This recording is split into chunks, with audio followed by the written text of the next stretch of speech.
We got Sean on board. Yeah, Sean's on board. Sound working? Mr. Sean, can you hear us? I can. Can you hear me? I kind of heard him, I think.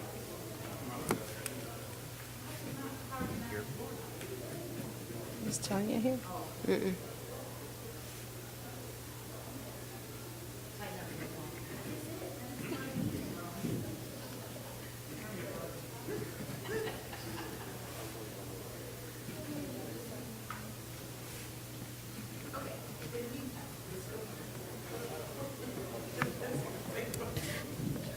Oh, it's 4 o'clock. Probably good.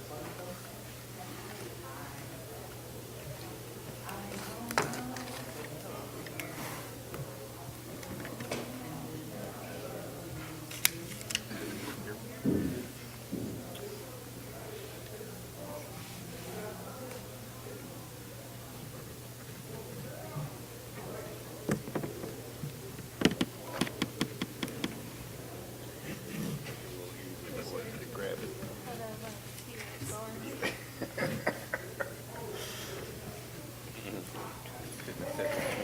Every time you got to touch that. Yeah. Can you hear me? Can you Feel your snicker or something.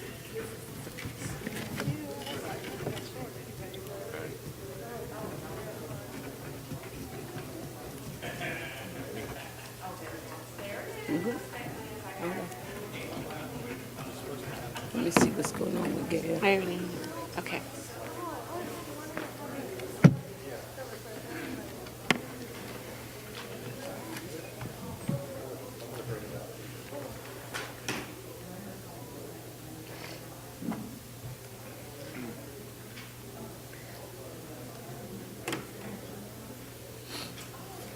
All right, we will call the meeting to order in just 1 minute.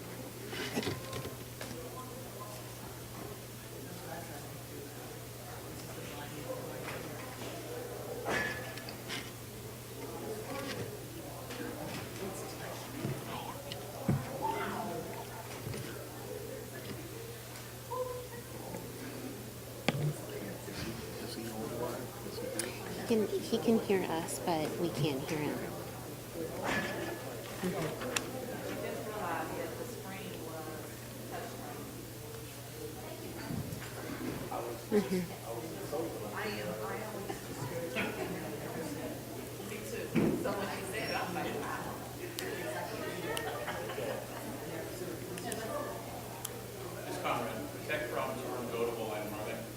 Are they, there, no, tech problems are not a votable item, but hold on 1 minute. So we can discuss that. Okay, We're all here in the public, so. we are. Okay, we ready?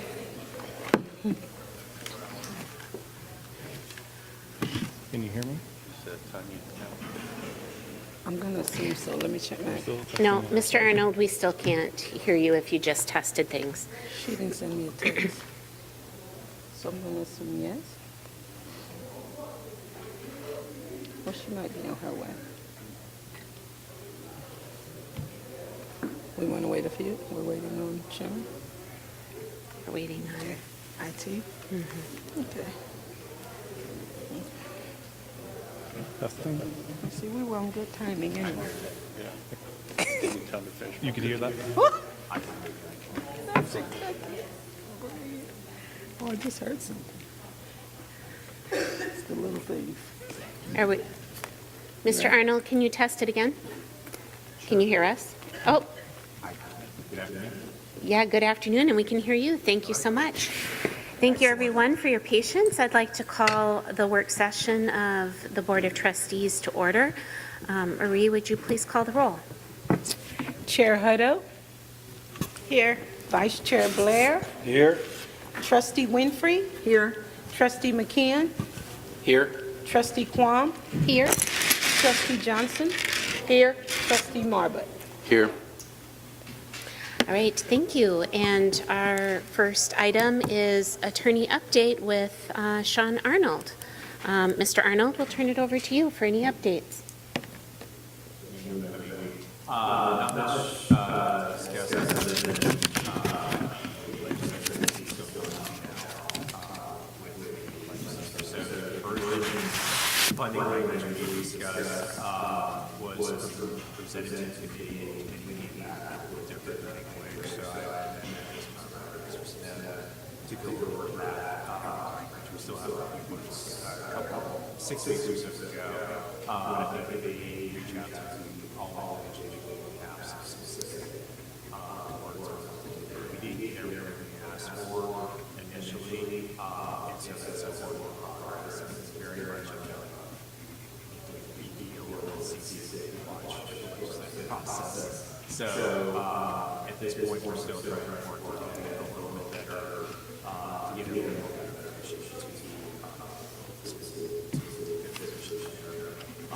there are key things that have been coming out of that work that's not right in the spring.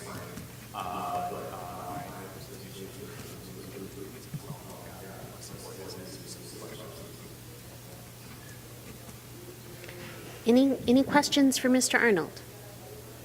All right, well, we will continue to keep you posted on any updates and any further developments. Thank you, Mr. Arnold. All right, the next agenda item for discussion is the 26-27 instructional calendar. So each of you and out on board docs can see the draft of the instructional calendar. The calendar that is presented to you today for approval aligns with Polk County Schools. One thing that we have committed to was, since there is much crossover with our families and our employees, and with transportation and other functions, that we align as much as possible with Polk County Schools. So please note that there's 180 student days. Some of our staff did find out that there was an extra day on our first draft, and we worked with Polk County and helped make some corrections on that. There's 196 teacher contract days. And we've been working together on finalizing the first week or the first 6 days back so that we are collaboratively prepared for welcoming everybody back for that new school year. And we've also been working on a systems calendar to make sure that everybody's informed and everybody has the latest dates, et cetera, so that we are planning and we're planning together. So that's separate from this, but the instructional calendar before you is ready for approval, so we can get that published and we can get the information out to our families and community. So I'll open it for any discussion or questions on the instructional calendar.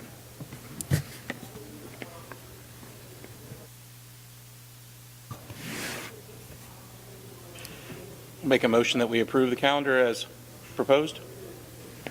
Well, I think we're going to do that in our Board of Trustee Right. meeting. Yeah, so right now, if we don't have any questions, we'll be able to set a motion and approve in our board meeting. Awesome. All right, the next thing we have up is transportation policy. And I have Mr. Johnson, our Transportation Director, and Mr. Smith, our CFO, to talk to us a little bit about the transportation policy that is up for approval. So, Mr. Johnson, if you'll join us at the podium. Thank you.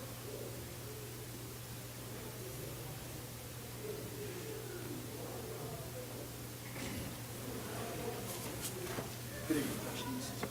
Here before you, we have a transportation policy. Superintendent Conrad and Mr. Smith and I, we collaborated on together. It just highlights our responsibility when we're drafting routes. Different criteria we look at when we're drafting routes, from the length of a route, the capacity of a bus, the locations that we present. We try to build our routes, to be safe and efficient. Concerning,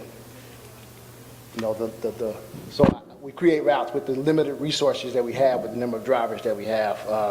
And it also details changing of routes. If we were to change a route, if we were to come out of a certain area, of course, that would require board approval, superintendent approval, such as anything that's created outside the greater city of Lake Wales. When we say greater Lake Wales, we consider Indian Lake Estates, Babson Park, those areas, but anything outside of City of Lake Wales would not be considered Greater Lake Wales.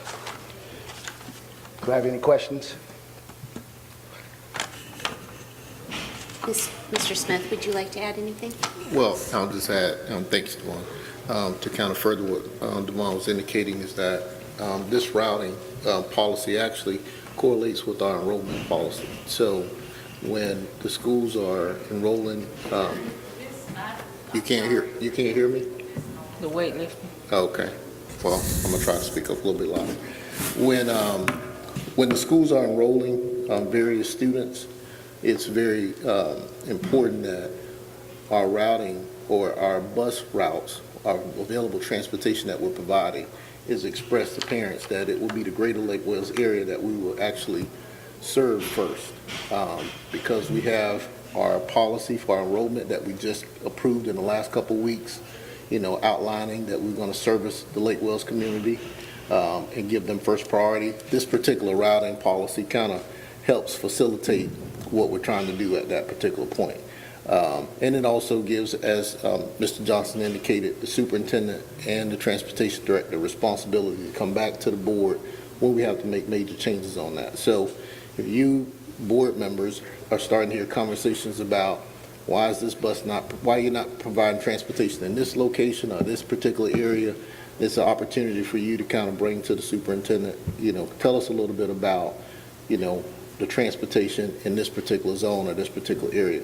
But mainly, our transportation system will be based on the Greater Lake Wales area, which will be all of the zip codes that service the Greater Lake Wales area. And those zip codes will be reviewed on a regular basis with the postmaster in Lake Wales. In the event that, we have a lot of growth. So if you have a particular area that, that pops up and it shows within the Greater Lake Wales area, then we'll begin to adjust our routes to address that. And if I can add on to that, that addresses some of the comments that are coming from community members and the city commission about make sure that we are agile enough and flexible enough to adjust based on where growth may be within the Greater Lake Wales area. In addition to that, we've definitely had safety concerns when it comes to certain areas and around certain schools. And by putting this routing pieces in place, we're going to be able to address those hazardous areas. And this is the first foundational step of a transportation policy that we're then going to bring into criteria to consider for walkers, right? Because that's also been brought to our attention as far as having criteria for who can be tagged, especially for our youngest learners, for our elementary students, who can be tagged as walkers versus bus riders versus car riders, et cetera. And also, there's a big push, and you've heard one community member a few months back talking about congestion and everything around certain schools. By really streamlining our transportation, that'll also help us adjust that as well.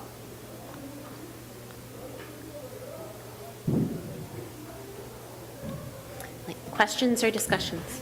Go ahead. So do we currently have a transportation services policy now? Okay, that's what I thought. So this is the foundation, as Conrad mentioned. Okay. I read through this. It looks good. Do we need to put anything in here? I'm just asking about field trips, or is that nothing we need to mention in here? So this is the first step with bus routing to get students to school, and those will be additional policies that'll fall on top of that. So this is our foundational one with bus routes. Field trips would be next. Okay, and so walkers, field et trips, cetera. sporting events, stuff like that would follow in line afterwards? Yes.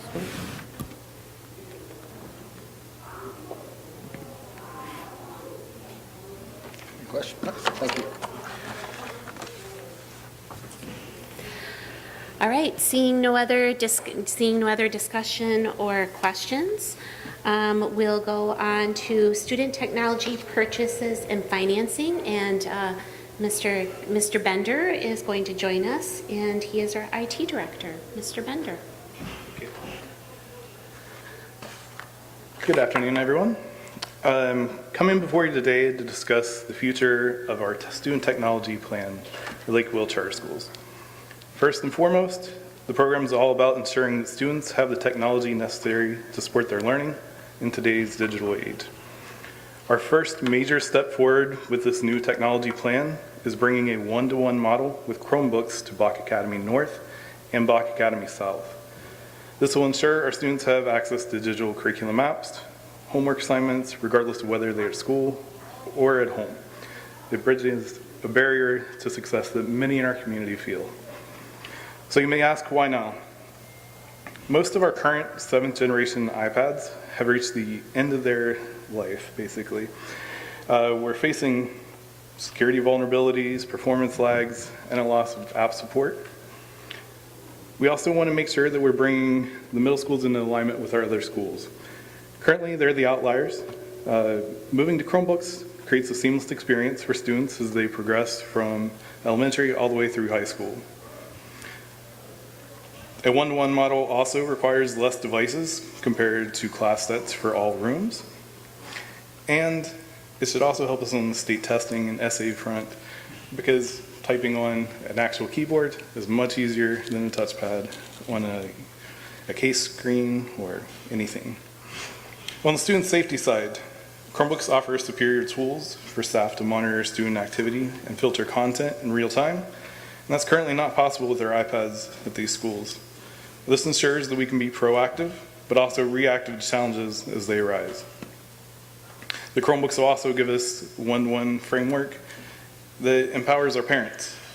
Through the Blocksy Parent app, families can take the reins at home, setting screen time limits, adjusting content restrictions, and viewing activity reports to ensure responsible use outside of school hours beyond the scope of our in-school policies.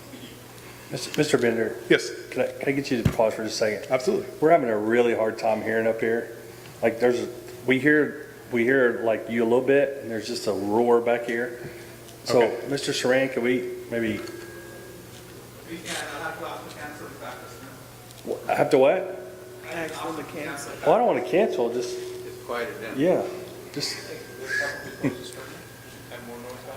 I'm good with all that. Just yeah, we don't want to cancel anything. Well, I can handle the weights. It's the screaming.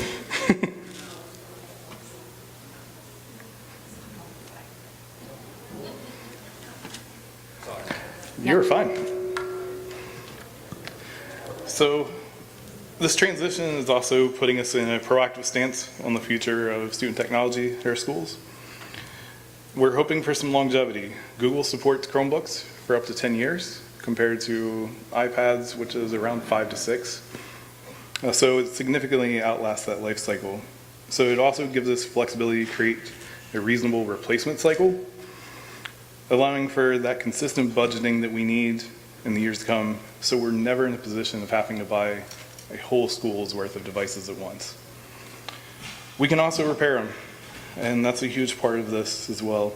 Our internal IT team can repair them quickly, affordably, and it saves a lot of money and keeps the devices in service. In support of this plan, I'm asking for your consideration to purchase 1,510 student devices. This includes enough devices to cover the entire student population at both schools, as well as create a buffer for state testing and when devices are out of service. The proposal before you today from Vivacity Tech provides a 30% cost advantage over current market rates, and you can see that in the quotes. A critical note to consider on the timing of this purchase. The industry is seeing a sharp price increase due to the pivot towards AI-centric hardware. In fact, many of the component manufacturers for RAM and processors have reported that they've already sold their entire supply for 2026, resulting in exponential price increases. Vivacity locked in pre-increased pricing for us, but it's contingent on moving forward on an expedited timeline. Beyond that device price itself, they're offering a contract that includes 4-year protection plans with full accidental coverage, an on-site parts closet so that we can create the repairs on our own, also cases and screen protection, and the Google license. We have completed full due diligence per our procurement policy. But it's not just about a hardware swap.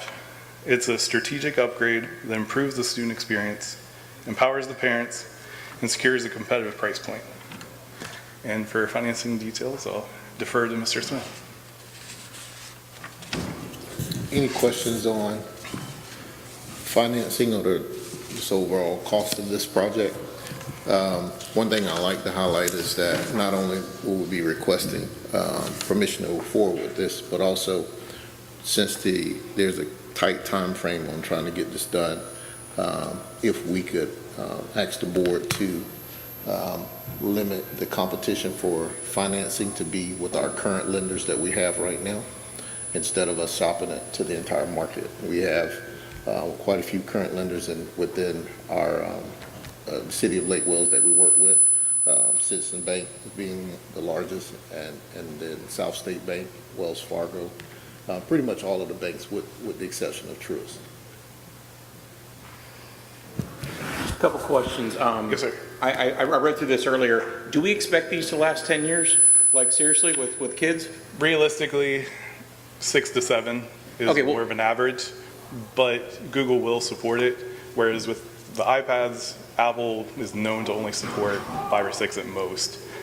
So either way, we still get a little bit of an advantage, and if they last, that's great. But we can also use them as loaners for those other times when it's even outside the first few years here. And then just one other question, and I'm going back years. I think it was Box South was officially like an Apple partner. There was some, have we burned that bridge, or does that no longer exist? Does this undo any of that? Well, even with working with Apple, I mean, we were still leasing those devices until they expired. So, I mean, that was the only distinction, is that we actually was working with them and they provided us a lease agreement. But I think this gives us the opportunity to put all of our devices system-wide on the same type of system, whereas Box South and I think Box North initially tried to be with Apple devices, and everyone else was on a Chromebook type status. So I know for sure that Box North want to move back to a Chromebook methodology, and that will leave Box South the only school really on Apple. Yeah, I don't have a problem with the switch at all. I wasn't questioning that. I just didn't want to burn a bridge. There was a time where it was an Apple school, but due to the age of the devices, they were no longer. And Mr. Bender, isn't correct that if we have 7th generation iPads, they probably have one more cycle of support for the iOS, that it's not going to, they're not going to be supported anymore? They've actually already received their final. Okay, they did receive their final update? Okay. So here's my question. I don't ever want us to make a decision purely based on financial when it comes to something that comes to learning, students learning. This is a question for everybody. Is there I'm a Mac guy, okay? Sure. So, but is there a difference in learning gains or non-learning gains between a PC and a Mac, or is one more prevalent than other in the secondary and then college and then workforce? Most devices are supported just between all of the learning apps, so there's not really much difference as far as students being able to access what they need. But traditionally, laptops are more prevalent in college level and beyond. So I think it also sets them up. Okay, just want to make sure, not stepping over a dollar, pick up a dime, right? Absolutely. No, and thanks for asking that, that question, Trustee Blair, because decisions should be made based on instruction, but we can tell you that going to a Chrome platform or using the Google Suite that is supported education-wise, and it's using the technology much more like as a tool for learning versus as consumption of technology or digital consumption. So I feel very confident in this move when the instruction. And the other piece is this should make digital assessments or state assessments easier for students on Chromebooks. I do have 2 questions, and I may have missed it. I don't see in this document the amount. It was emailed to us. Oh, okay. It was. I'll check the email. It's five. I'll It's check that. 570,000. 572, somewhere in there, 572,000. Okay. And did you say this was from reserve funding and is? No. Okay. No, this will be supported by financing. So we will finance it, and actually the debt service will be serviced by the capital fund, capital projects, or PICO funding for both Bach North and Bach South. Well, one other question. I've heard a lot of teachers talk about the use of students using AI. I don't think it matters whether we've got Apple or whether we have PC, but do these help the teachers if they're trying to do a check and see if the kids overly use Grammarly or something like that? We have much greater control over Chromebooks, and we can see in real time what they're doing. And we also can put policies in place that protects them from being able to use AI. We can use it where it makes sense, but basically we can set the policies. So my question is financing. For our finance people, I get a little nervous when we're financing a Chromebook for a student, 1,500 of them. That doesn't seem like a good use of financing. I don't know. Mr. Smith and Mr. Marbett, what do y'all, I mean, if we're financing a building, that's one thing, but financing, laptops, I don't know about that. Well, we have warranties up to 4 years. 4 years. And we don't expect to finance that project over 4 years. So by the time that the project's out of warranty, the finance, the property be paid for. We're financing ourselves, correct? Well, yeah, we'll go to a lender and we'll try to get the best rate possible, and we'll finance this project through that. And that way, as the debt service comes in from the bank, let's say somewhere around $80,000 a year, the schools actually be receiving PICO funding. Bach South already exceeds that, but we're getting, both Bach South and Bach North are getting additional funding from Polk County Schools. As we move forward, we anticipate to continue to receive that. The other piece is that it's very common to lease technology and/or purchase technology on some type of leasing or financing plan, because this is a large dollar amount for systems to purchase all at once. So this is very common to do this. That's correct, because when Bach South did have an Apple, they leased those particular devices, and I think it was like 80 or 90,000 a year for that lease. So we're doing the same thing. They offer the lease package, but the interest rate is just a little bit higher than what we want to pay. I think we can go to the market and get a better deal. So the next question, the follow-up question is, we got these two, then what do we have a progression, and what's next, and when do we turn it all over? And Well, if the board move forward and approve that, we can actually procure these devices and also give me the authority to just work with the current lenders that we have, the ones in the city of Lake Wells that we actually currently do business with. We could probably get this turned around pretty quickly. I mean, the rest of the schools. Oh, in terms of getting the rest of the schools, well, that would be for the technology director to determine when we need to bring those other devices on. All of the other schools currently have Chromebooks, so we would just do normal refreshes. It would be a far less devices.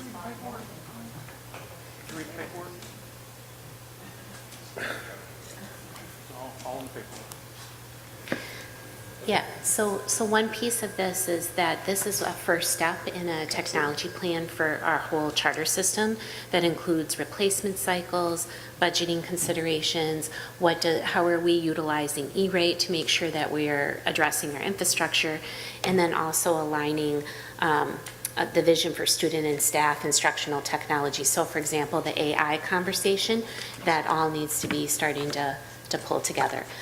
And at the same time, our students need this technology tool now.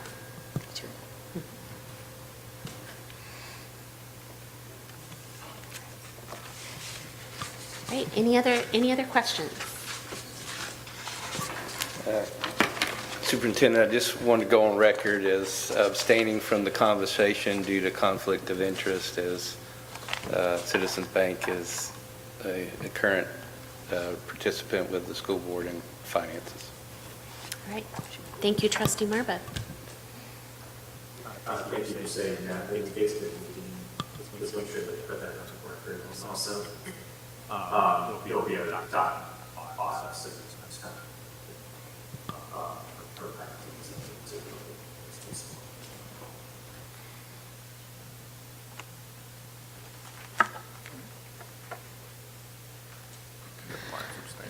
All right.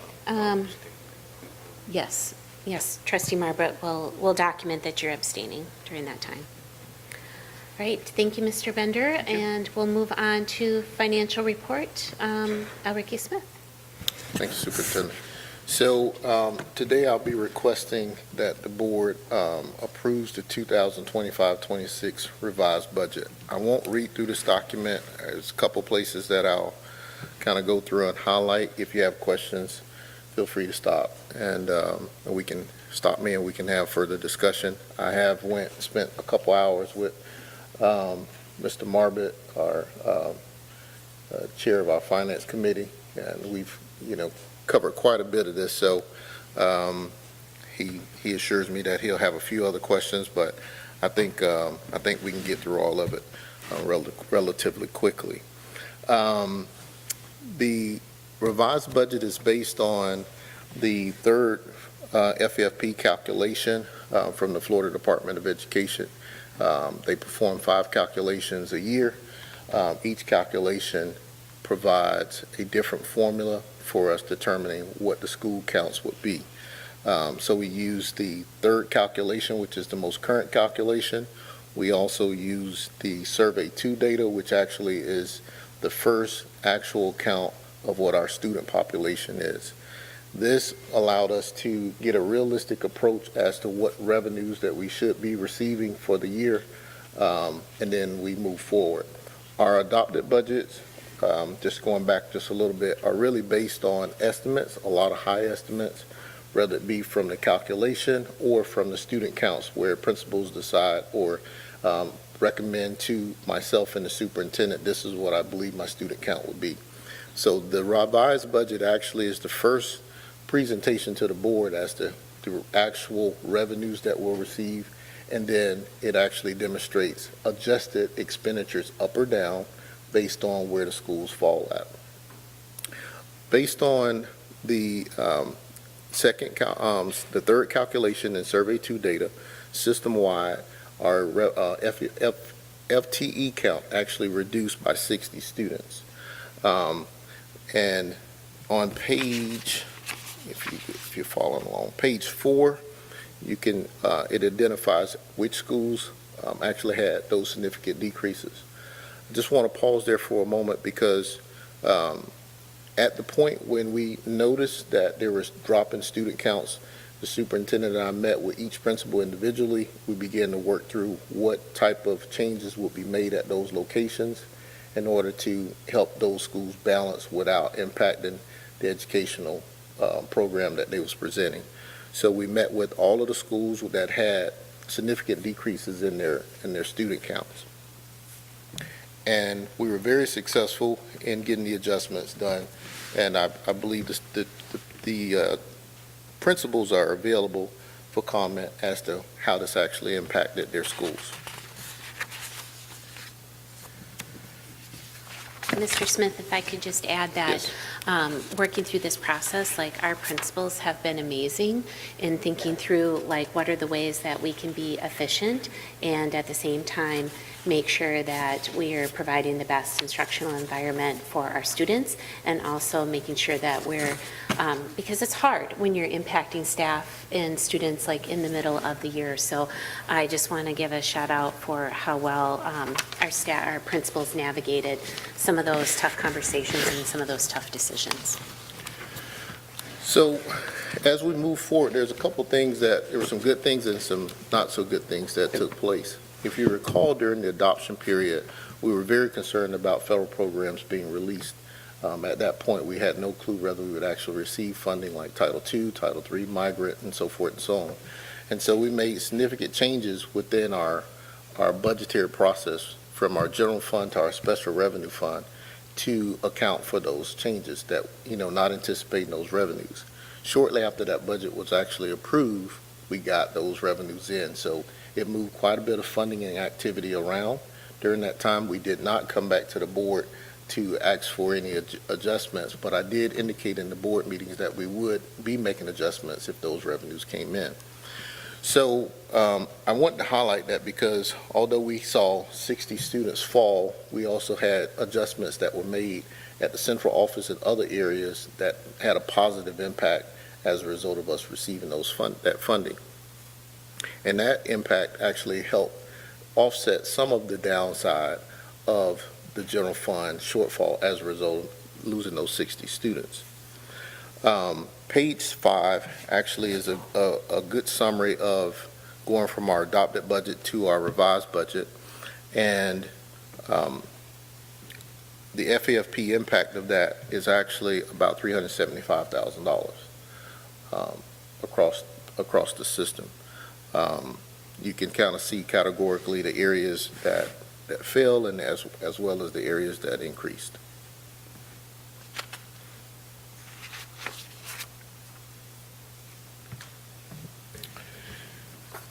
During the adopted period, one of the major components that we didn't have information on from the general fund was the exact calculation of how we would move forward with the teacher salary, TSI teacher salary increase allocation.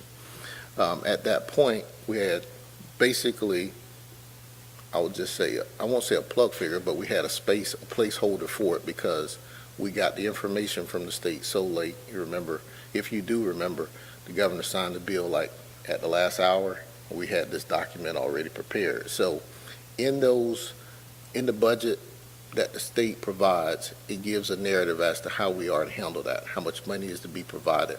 That information came in late, but we were subsequently able to get the dollars in, figure out exactly how it should be impacted, and then the board last fall approved the TSIA for the increases.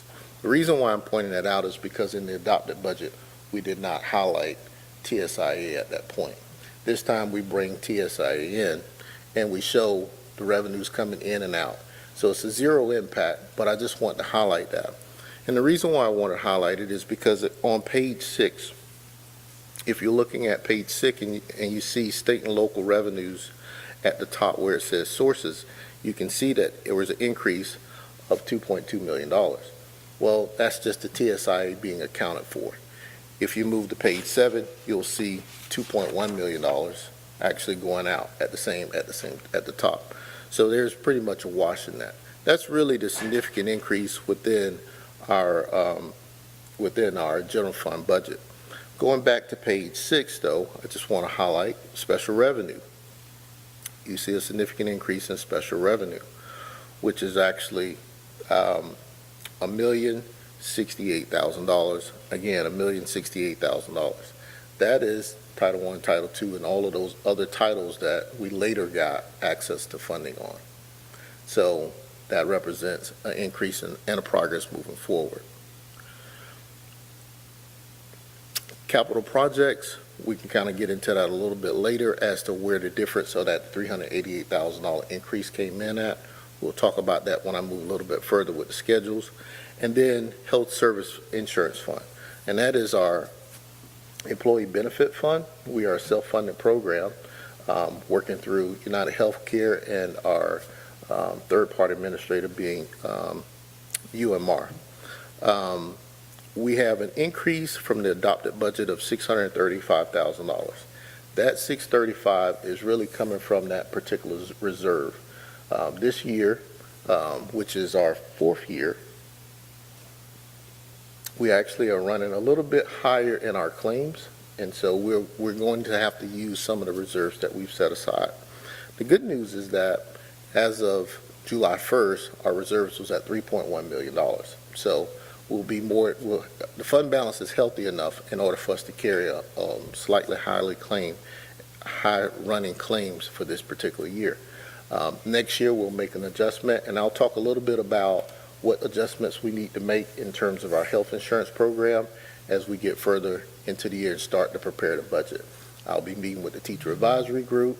I'll be meeting with the principals, all of the stakeholders, and then from time to time in the upcoming board meetings, whether it be April and May, we'll start talking about the health insurance, because it is a huge component at almost $7 million. Yes, sir. Do we have a stop loss?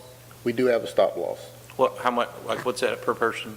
The stop loss is, I want to say it's 200,000 200, oh, wow. Yes, sir. That's It per was- incident, per individual? per individual, not incident, but per individual for the cycle. Okay. We did have it at 175, and we actually just was paying extra premium for, I won't say for nothing, but we had it at 175.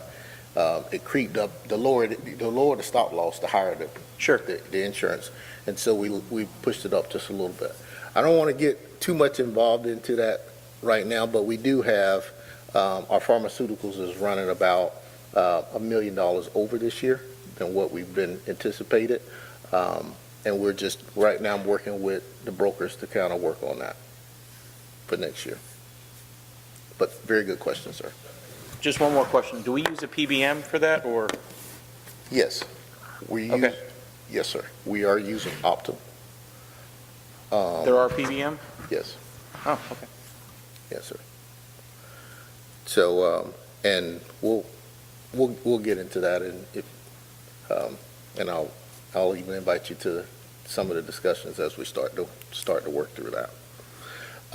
So this kind of highlights the revenues and expenditures from a visual standpoint, a global visual standpoint, so the board can kind of understand what's happening. These particular numbers on the revenue and the expenditure side are supported by schedules in the back. I'm going to skip through the schools. The schools give you a very good detail as to what's happening at the school level. If you have any questions, I'm available to answer those, as well as the principals at any particular time. But if you don't mind, I'd like to move to the back and start with our schedules, starting with page 17, which is actually our special revenue. As I indicated, this is special revenue, which includes all of our entitles along with our food service program. And you can see that our adopted budget was around 8.3 million, and it moved up to 9.4, which is roughly that $1 million increase that we were anticipating from the federal government for allowing us to use continue those programs, Title I, Title II, migrant, and so forth and so on. Any questions on the federal programs increases?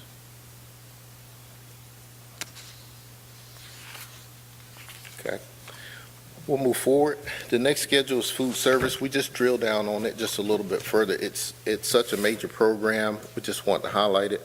Our food service program has always been one of our better programs. It continues to be, but highly reviewed by the Florida Department of Agriculture, constantly monitoring and auditing us, and that's not just the financials, but also the operational component of it. It's beginning to require quite a bit of attention. I'll just say that. However, it's a very good program. We've got very good service out of SLA. We have a healthy fund balance, as you can see down in the middle of the page, and we anticipate, activity of 5.1 million for the year.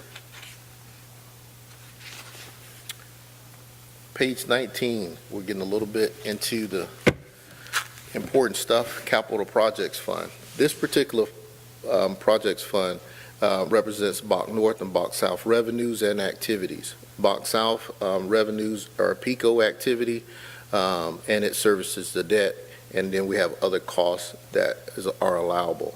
Those costs are related to the facilities, and I believe we have a little bit of insurance in there as well. Property insurance, but the 289 represents the debt service that we pay to Citizen Bank, and the other costs are other projects that the principal has actually decided to complete during the year. Sorry, and sorry to back up. On the revised food budget, I see that other sales was down like 80% from adopted to revised, but then other revenue was up almost sixfold. Is that, what were the significant changes there? Other sales, other revenue. From 250 to 45.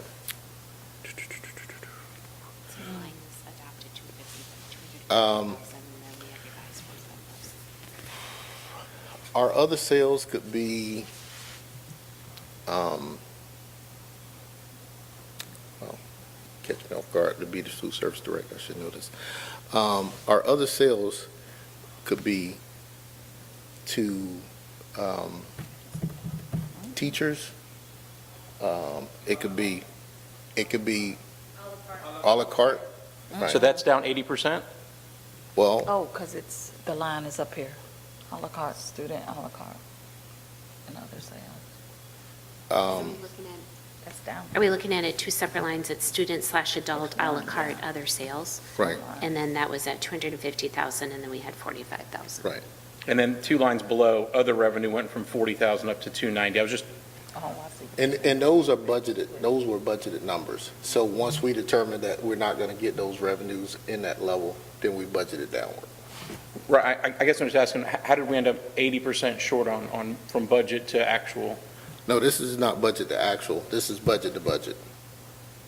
Just move numbers around. What we did is we come in at a higher number based on what we were anticipating that we were going to receive in that. And now we're getting to the end of the year, we know what we've received, and we're probably going to receive this based on our trend. So these are both budgeted numbers. Gotcha. Okay, so the 45 is what we're now expecting. We were 45 expecting. is now what we're expecting. I guess what I'm asking, why is that down 80%? What was the difference? I'll have to go back and look at our trend at that time, what we start with our adoption of what our trend is in the past. And it could be a classification issue, but I'll be glad to get that for you. It looks like maybe a classification issue between other sales and other revenue, Right, because the numbers look flip-flop. yeah, it could be. And it could be a classification issue on that. So we'll get that answer to, Absolutely. specific answer to you all. Those generic lines have so many different types of activity within there, so, and we've been through a review, I won't call it an audit, so it may have been required that we actually just change the classification on it. Okay, so is that likely too with like capital outlay where some of these would just change significantly, or do you know? what the Okay, so significant change- on page 19? No, I think I'm still on 18, sorry. Okay. Oh, I'm sorry. Oh, is it blown out in 19? No. 18 is fine, you were So indicating capital outlay under expenditures went from 48.5 to Okay, 326.5. so when we're looking at expenditures, in the beginning of the year, the assistant food service director, we look at what are we planning on spending in terms of equipment and other things. As we move through the year, things break, principals need new items. We have a healthy fund balance, so agriculture is requiring that we spend some of these monies down. When equipment break, we actually move in that place and start spending some of that. So we anticipate that we will need to finish the rest of the year $326,000, as we have a lot of equipment that we're planning on buying to complete the year. So an example of that, Trustee McKeon would be replacing all of the computers in the service lines. So when they do points of sale, being able to do that. And then also like cafeteria tables, other of those pieces. So, and we are being required to spend that down. So, Mr. Smith, on that, Yes, sir. since we've had that increase in capital outlay, I see we have other financing sources up in the revenue column that was 0, and we've added, and that's coming from the fund balance for food services to offset those increased costs. Correct, that's coming from Capital food outlay, service. okay, thank you. Every year, when we complete our status of financial position, I won't say they warn us, but they ask us to put a plan together that basically to spend a lot of that cash downward. We just went through one. I think we presented it in December, and we had to put a plan together. As we put the plan together, we're starting to noticing a lot of equipment that we need to replace, and we started putting that into practice.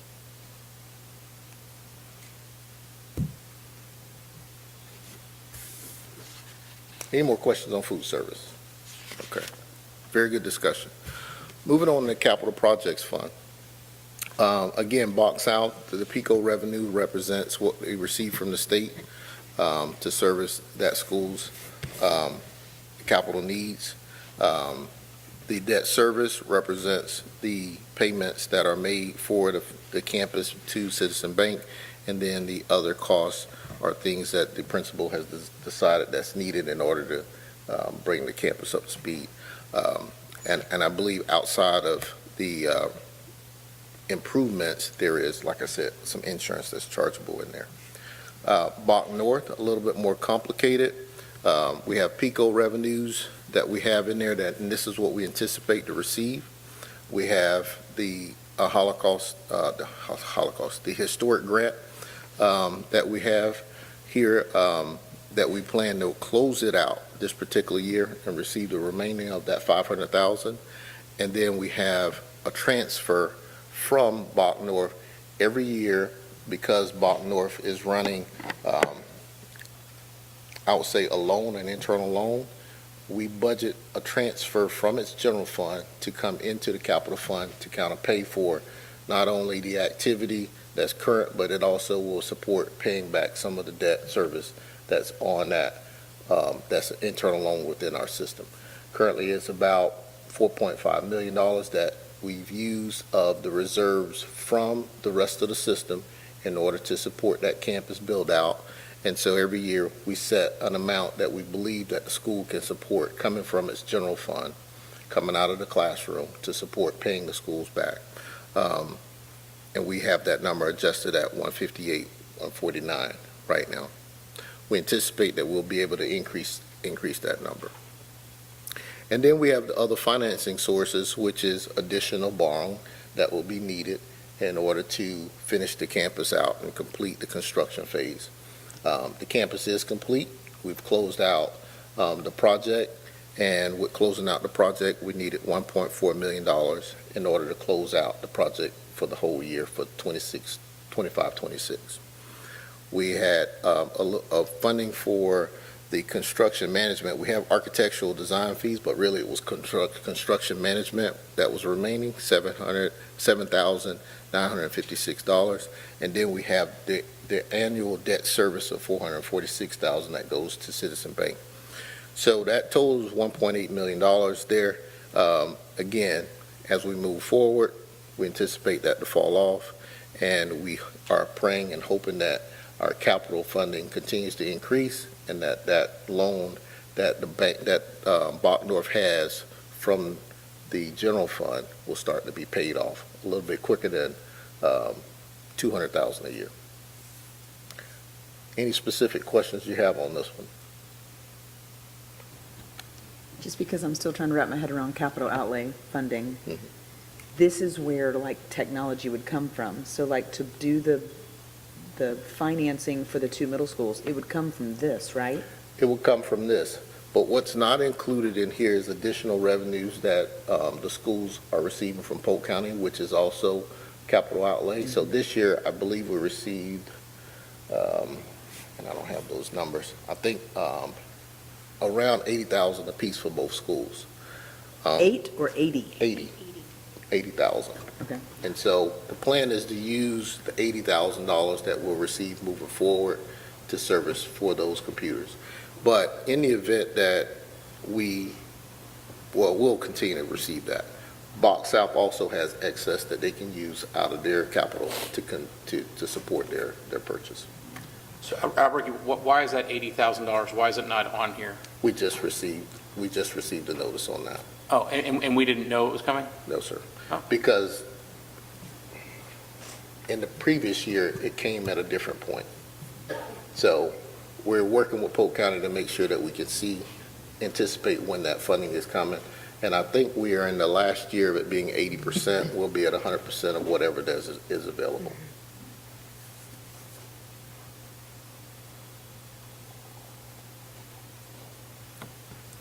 Any questions on the capital project? Okay. And the last schedule is our health services budget. We talked a little bit about this, and as you can see, our adopted budget indicates the premiums that we were collecting whether it be from internally, because we pay for all health insurance for all employees, and then employees plus children and family. Those are actually paid with a little bit of supplement from employees. So that represents the $6 million that we anticipated receiving. $275,000 was really a rebate that we anticipate coming back in from our pharmaceuticals. We've been receiving that level of rebate in the past, so we budgeted that on the adoption side. And then we have our stop loss, as you can see here, that we anticipated that to be $650. Our broker fee of $100,000, $75 for other fees and dues, and then we have our claims at $5.4 million. Our revised budget, we kept the premiums the same because we're not going to make changes during the mid of the year for that, but we do have our miscellaneous revenues. We actually have some revenues that's coming in from the pharmaceutical, but we also added the additional revenue from our fund balance to kind of supplement for the offset of those increases in claims. And so you'll see the difference between our claims from the adopted to our revised is $550,000, and that'll be kind of roughly as to what we were actually seeing that we want to increase from the fund balance. Just for clarification on this, so contracted services, is that what we pay for them to administer? Contracted services are broker fee. It's not I think what you're talking about, is it the third-party administration fee? Correct. No, sir. So we pay $100,000 just for somebody to set this up for us? Well, it's actually cheaper than what we were paying in the past, because if you look at a self-funded fee and you look at what brokers charge as a percentage of what the actual. Yeah, this is like 1.7%, right? So, Yeah. Okay. Yeah. So yes, we pay $100,000. We were paying $300,000. Jeez. And what is the dues and fees? What is that? Just breaking down these line items. Oh, man. I'm sorry. I'm drawing a blank on that. Let me get you that answer, TJ.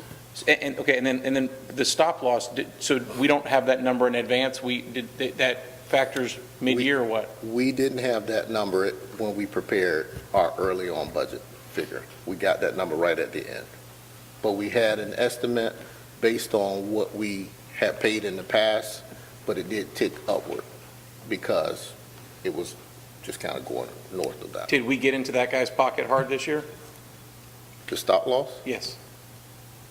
Did we have, I guess what I'm asking, do we have a lot of major claims? Last year, we did not. Last year, we were actually in the positive. This year, we are. So we do anticipate an increase. So we did get into his. Well, last year, we didn't. It's just the cost of insurance going up. So, and I see what you're saying. If we had a higher claims rate, Correct. Would that be driving it? No, that's just a regular increase that we shop the stop loss. So that's why I'm asking, if we didn't get into his pocket, then why was this higher than what we estimated? I guess what I'm asking, are we estimating improperly, or are they just gouging us? What we're doing is we're running what we currently have because that's the best information that we have. And then when we shop it, when our brokers shop it and they come back, here's the rates that we have, then we make a decision, do we want to keep it at 175? Do we want to keep it at 150? But we shop with all of the stop loss carriers. And then last question, sorry. No. Do these numbers include pharmacy? These numbers include pharmacy. This does include pharmacy, okay. Yes, sir. And Trustee McKeon, when we talk about dues and fees, some of that is running our benefits portal. And so There you making go. sure that Thank you. all of our employees have access to the benefits portal. So when you go to our website and you click on that, that is also one of the things that we purchase. And actually, we are going to be looking at changing our benefits portal over. Ms. Burrows is currently working on that. Thank you, Superintendent, for that. Very, very good questions and discussion. Any more questions on the budget or the budget schedules that we've kind of reviewed? I guess my question is more on, will some of those clarifications be made, or are we voting to approve this in 30 minutes? I'll be requesting that for the board to actually vote in the next 30 minutes on what's being presented. Yes, sir. Brian? Yes, so I have about 4 or 5 items I wanted to go over, and I guess kind of went through the package. You had mentioned almost every single thing throughout, but just so everybody's kind of clear or seeing what I'm seeing, so that may jog some other questions from somebody else. On page 4 of the package where we talked about the enrollment, the page 4 actually shows an increase in enrollment of 54 students, but yet we say we have 60 decrease. So in looking at it, obviously the decrease were on each school. If you look at their financials, you'll see at the bottom at budgeted enrollment, for instance, Polk Avenue was 530 and we got 508. So on page 4, you see 508, but last year it was 522. So in looking at those, we had Polk Avenue down 22 students, Babson Park 14 students, Bach South 10 students, Bach North 27 students. We had a couple of schools that had a slight increase, Junior Howard being the largest. They kind of offset some of those decreases in students. So I guess my question is, if for the superintendent or Mr. Smith, is to, what caused the miss, and what are we looking to do to improve enrollment in the schools that were short this year? Okay. If I could address your first statement. The data that's presented here just gives us the facts of this is where we ended at, and here's what we anticipate based on the student count. It does not represent, when we actually build budgets, what the principal's anticipated enrollments are. So I can finish the year, for example, let's use Bach North. I can finish the year at 750 and understand that, hey, based on my enrollment applications that's coming in, that I'll be able to accept what my growth would allow me for based on my charter contract. So if my charter contract says I can accept 800 students, although I was carrying at the previous year 750 students, we can actually say, well, I'm going to say that I'm based on my applications, I'm going to enroll 800 students. We get to, and that's presented to the board, right? We present that before we have an actual count. We don't do a count until October. We get to October, folks said they were coming, but then my numbers actually come out to be 780. So that's 750 was where I ended. We start budgeting at 780. At 800, but we wind up at 780. You see what I'm saying? Mm-hmm. So that's a lot of the difference in terms of that. When we indicate adopted versus revised, it's actually what the principals presented versus what they anticipated that they were going to receive coming in versus what we actually have. That is no survey information versus survey 2. And so it's not the last survey information, which is the previous year, versus the current year.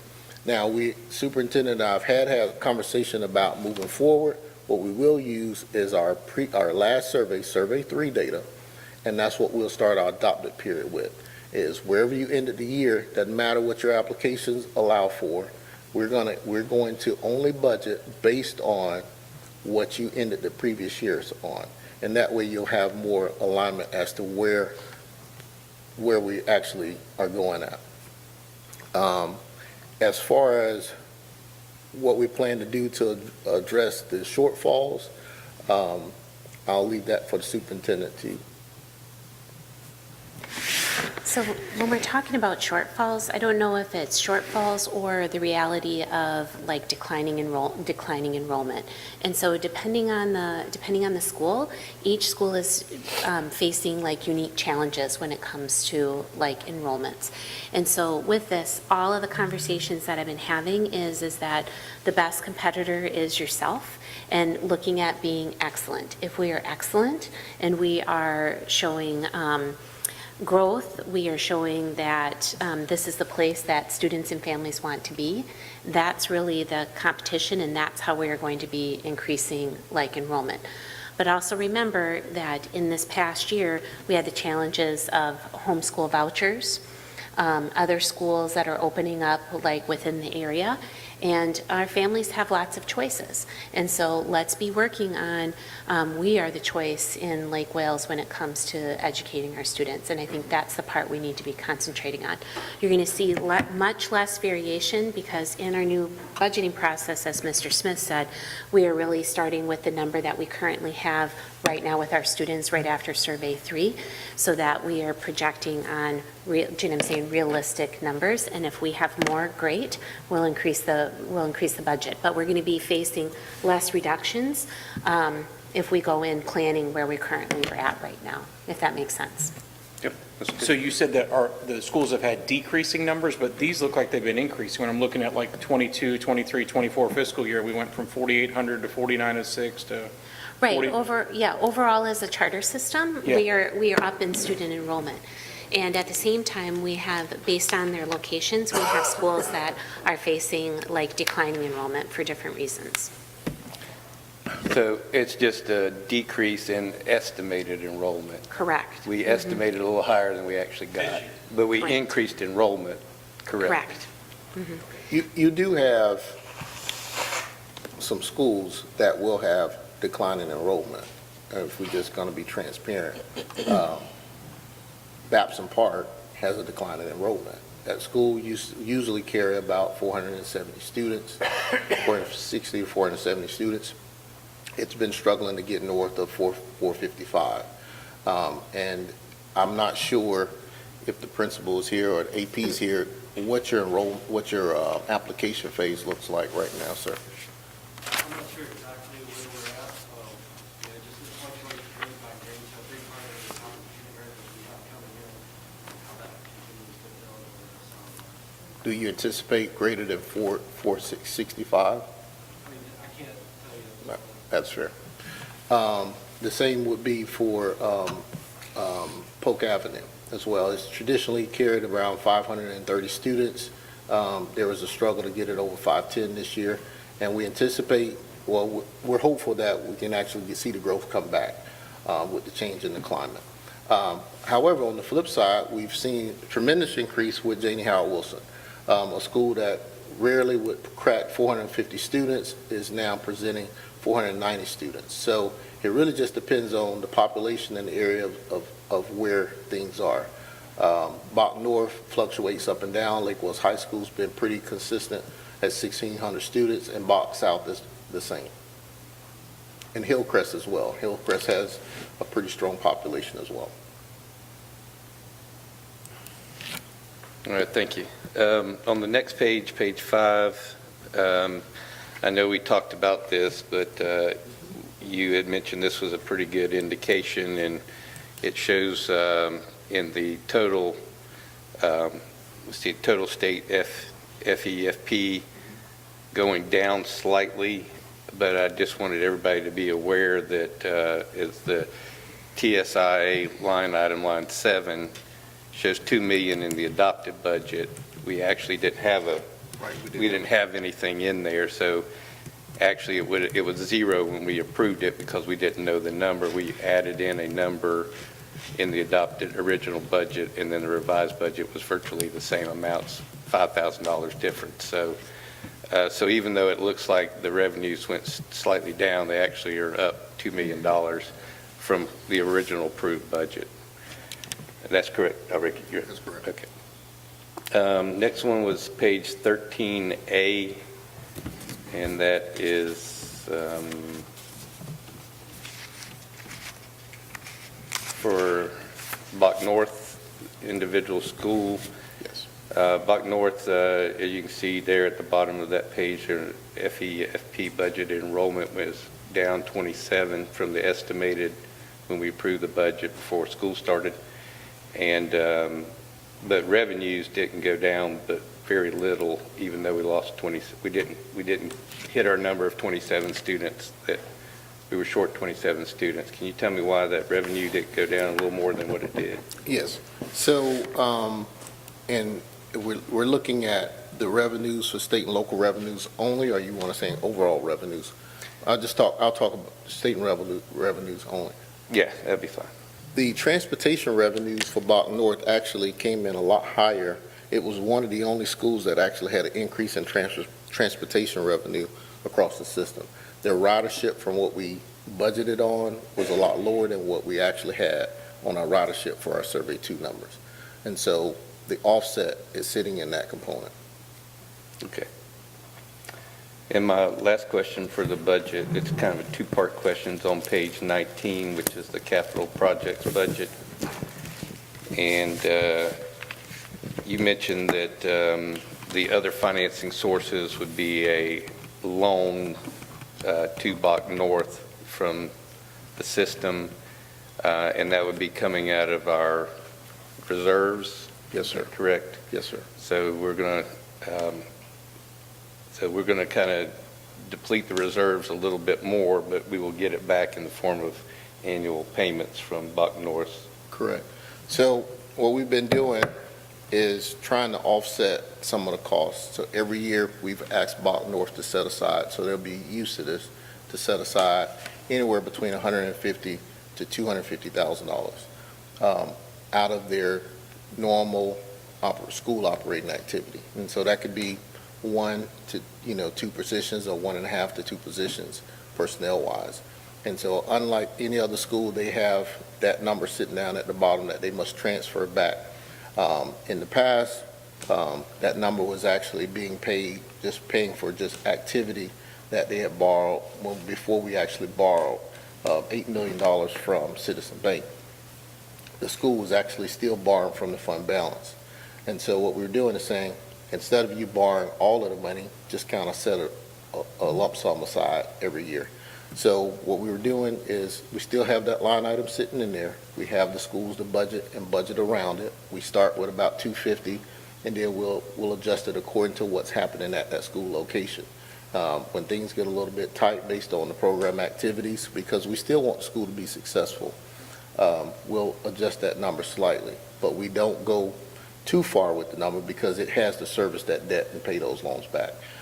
We anticipate that we'll need $772,000 of the reserves to continue that. It'll bring a little bit north of $5 million. And then what we want to do is, over a period of time, try to keep that number between 200 if we can to 250, putting that money back in the reserves appropriately.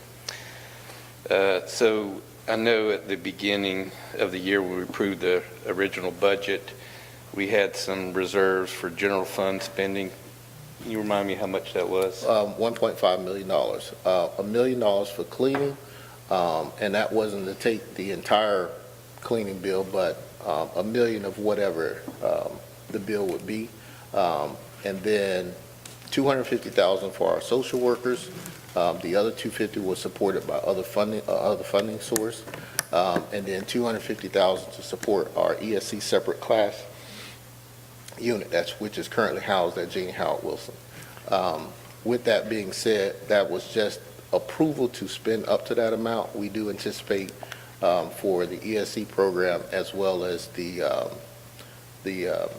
custodial program for those revenues to come in lower, so we may not need all of that funding source. Okay. So we got $1.5 million. We didn't change any of that in the revised No, sir. budget, right? We just left it since the board approved it. We did not adjust it downward. Yeah, but we're going to add $772 coming out of reserves in the form of a loan be Yes. paid back. Yes, So sir. now we're over $2 million out of the reserve this year. Yes, sir. I just want to make sure everybody's aware of that, because I challenged the CFO and superintendent for next year to have a balanced budget that we don't get into reserves, as we've had to dip into reserves a lot to fund capital outlay here recently. And Well, we're the talking capital- about financing Chromebooks as well. We do anticipate the capital outlay to be reduced significantly, so therefore there should not be additional requests for Box North capital outlay. The Chromebooks will be supported by debt service. The debt service, on the Chromebooks will be supported by future PICO funding that's coming from Polk County schools, and we anticipate that funding will continue to come. And then the operational side of things, because I don't want to mix these two, the because there are two different pots. You have the capital request that we have for Bach North, which is in the capital fund, and then we have the general fund request that we're requesting. Those funds are not paid back. We're not paying those back. Those are just dollars that's spent. And so that would be for the social workers, because we have a social work program. The superintendent will work with the schools to figure out how we actually navigate through that, because we've been carrying that through the fund balance for a couple of years, actually since COVID. COVID actually took place. We increased our social program at that point for our social work program. And then, we've kind of been carrying some of that because we did increase our fund balance significantly with the COVID funds. Although we are spending some of it, really the only portion that we're really spending would be, that we've been spending would be the custodial program that we've covered, I think in the last 3 years, if not 4, we've covered a portion of that. And then that would be the social workers. The other funding that's used for Bach North is actually just a loan that would actually be paid back. Now, it is taking a while to pay it back at the rate that we're paying it back, but it is a loan, so we do anticipate to get that back. Whereas the funding in the general fund, we're not anticipating to get that back. And so we'll work with the schools for the upcoming 26-27 budget to see if we can reduce the burden of the fund balance. All right, that's all I had. I know you made mention on page 3 in the capital project summary that, we are approving deficit spending that was kind of contracted by previous boards prior to most of us being on the board. So we are kind of having to deal with stuff that was approved and set forth, and over the years has come up to be where we just got to it's got to be done at this point in time. So I'm comfortable with the revised budget as it sits. I do have a question. Each, unless I'm reading it wrong, each school has a narrative page and then a line item budget. Correct. The charter office, which I think we're calling systems office, has a narrative page but not a line item budget. There should have a line item budget. But if it isn't, we can actually get you one. I mean, maybe I'm missing it, because the narrative page is page 15, and then 15A looks like all the schools combined.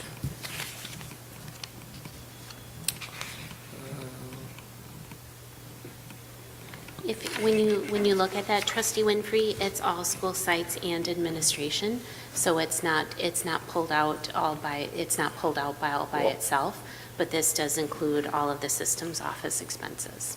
Right, and I would say that if you're looking at page 15A, it actually gives you the same breakdown. It's just the first on the administration. That is our budget indicated right there.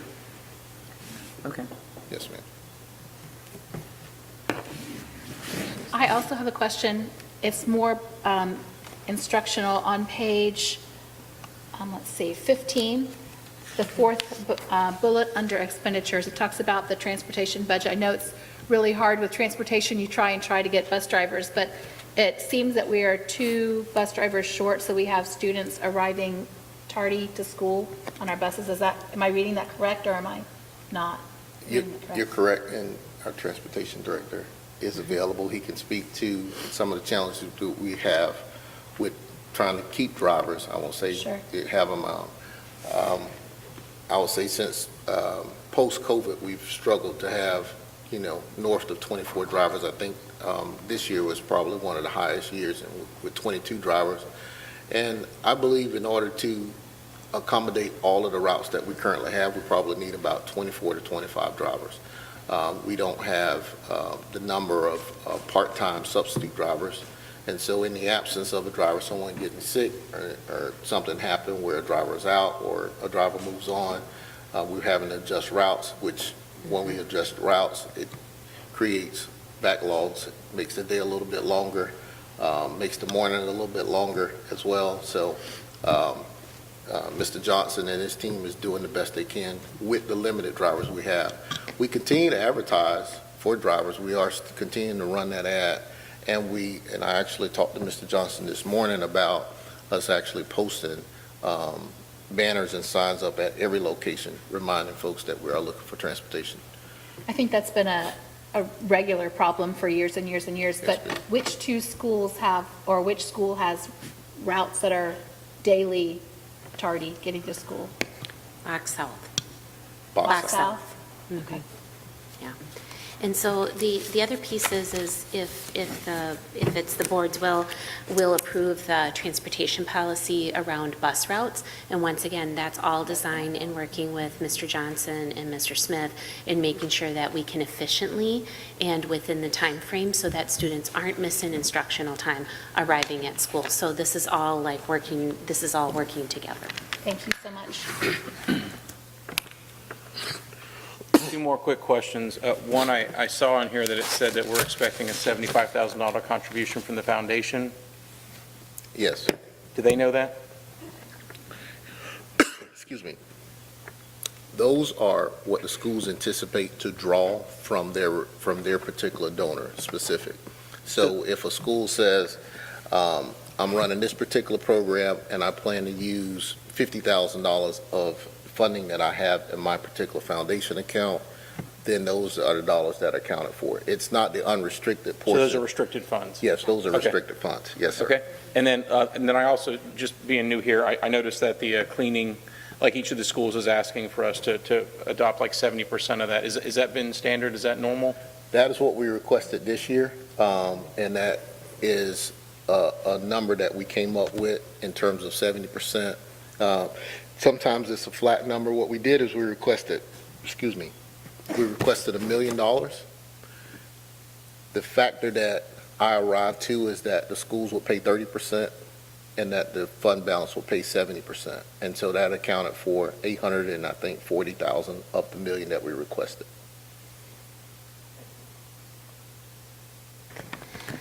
If there are not any other questions, we can pick this up, the revised budget, in our board meeting work session, because we are currently at 5:21 p.m.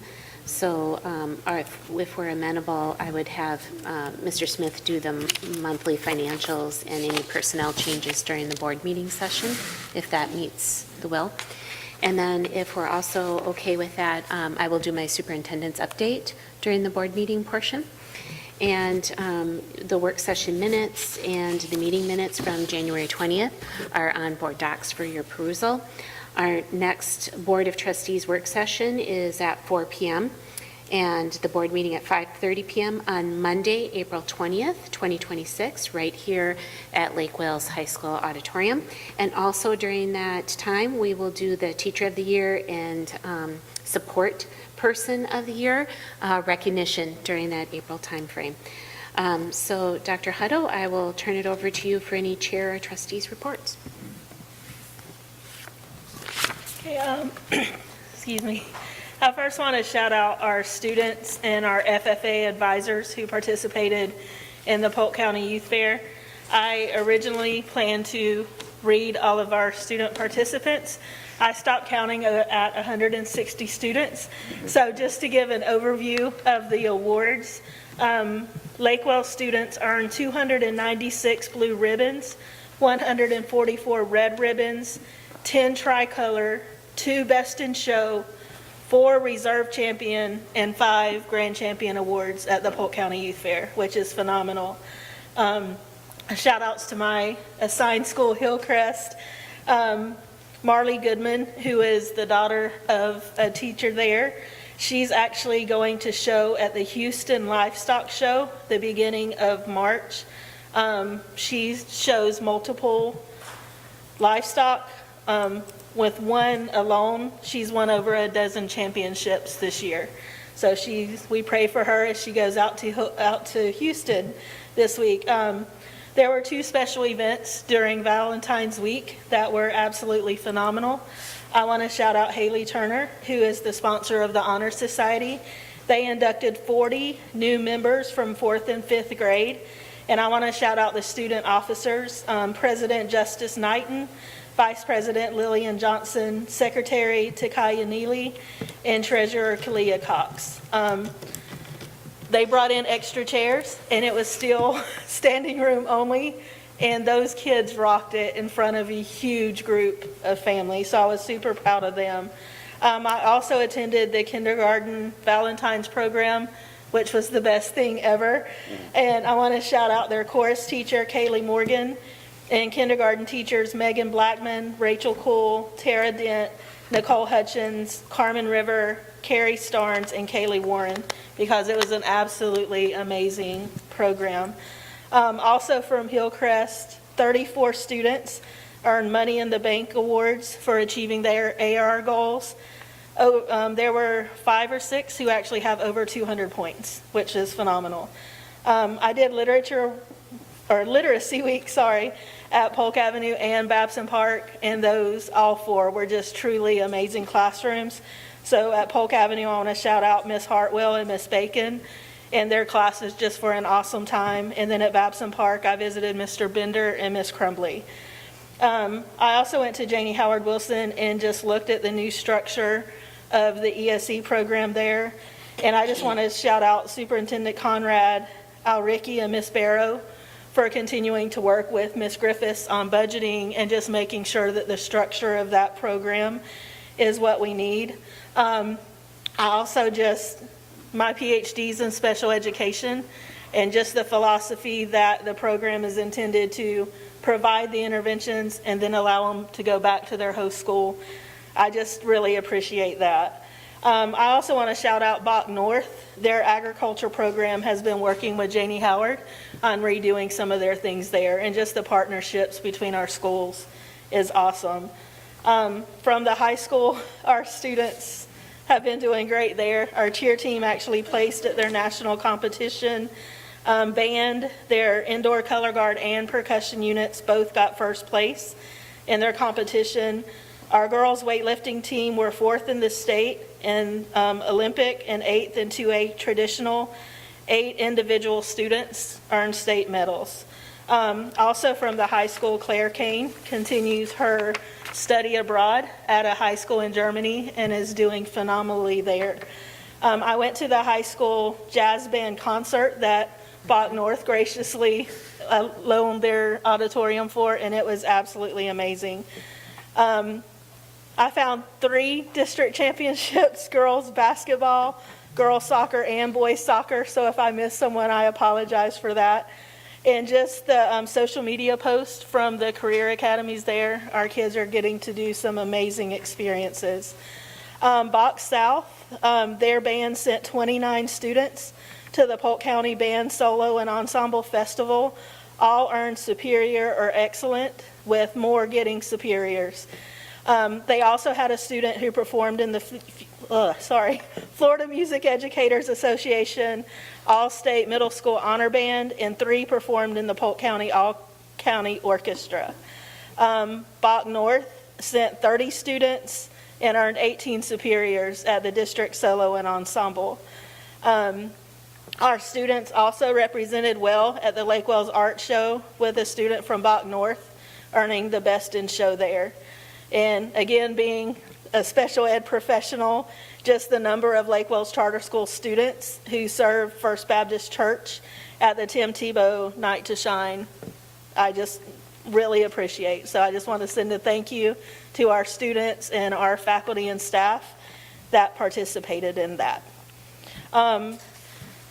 During our board meeting, we do need to talk about the nominating committee. So Dr. Johnson, I hope you're still willing to lead that, because you did such an amazing job last time. But when we've talked before about going back to our SAC memberships in all of our schools and updating the bank of potential trustees for the future. Because over summer, seat 1, our teacher seat, will switch over to Dale R. Fair, Babson Park Elementary, having the representative. Seat 2, Vice Chair Andy Blair's current seat expires June of 26, so he's eligible for a second term. Seat 3, Brian Marbett's first term ends July 30th, and he has shared that he's going to end his tenure then.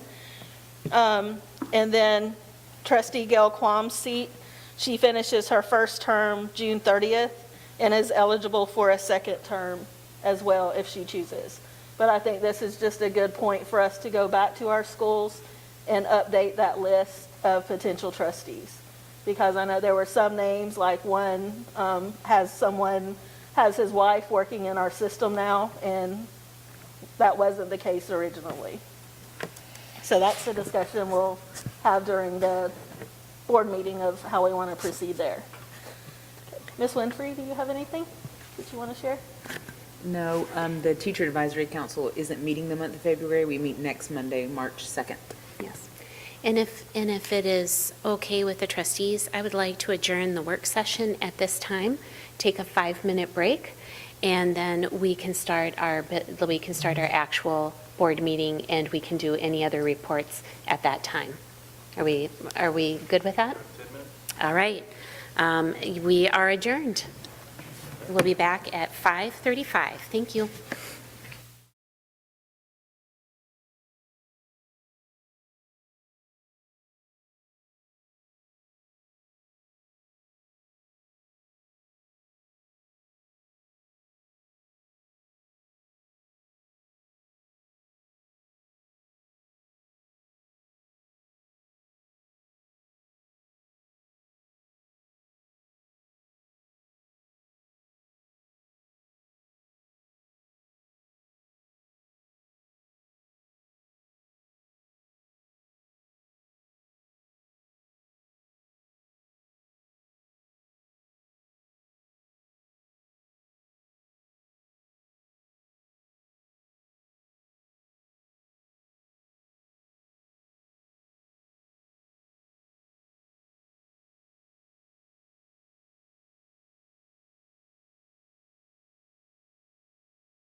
board meeting to order. Trustee Blair is going to lead us in prayer and the invocation. Let's pray. Oh, yeah, let's do that. Father, we thank you for this time, and Lord, we thank you for these servants up here. We thank you for everyone that's associated in the education of our children. Lord, give us wisdom tonight, as always, and keep us focused on the main things. It's in Jesus' name I pray. Amen. Amen. I pledge allegiance to the flag of the United States of America and to the republic for which it stands, one nation, under God, indivisible, with liberty and justice for all.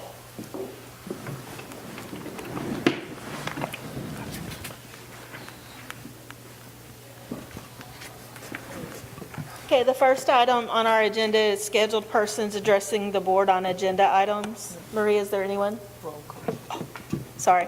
First item is roll call. Marie? Chair Hutto, Here. Vice Chair Blair, Here. Trustee Winfrey, Here. Trustee Stewart, Trustee McKeon, Here. Trustee Quam, Here. Trustee Johnson, Here. Trustee Marbut. Here.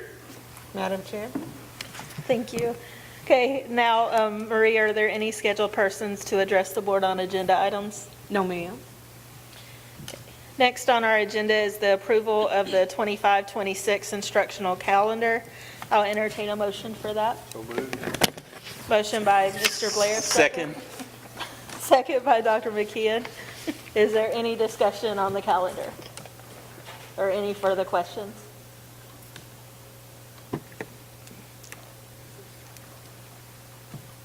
Okay, Marie? Trustee Marbut, Yes. Trustee Hutto, Yes. Trustee Blair, Yes. Trustee Stewart, Yes.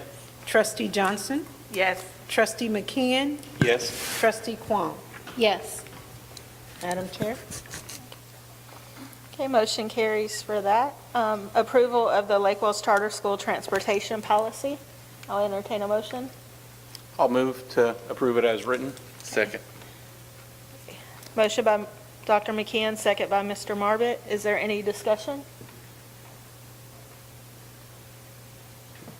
Okay, Marie? Trustee Marbut, Yes. Trustee Hutto, Yes. Trustee Blair, Yes. Trustee Stewart, Yes. Trustee Johnson, Yes. Trustee McKeon, Yes. Trustee Quam. Yes. Madam Chair. Motion carries. Next, we have approval of the student technology purchase and financing. I'll entertain a motion for that.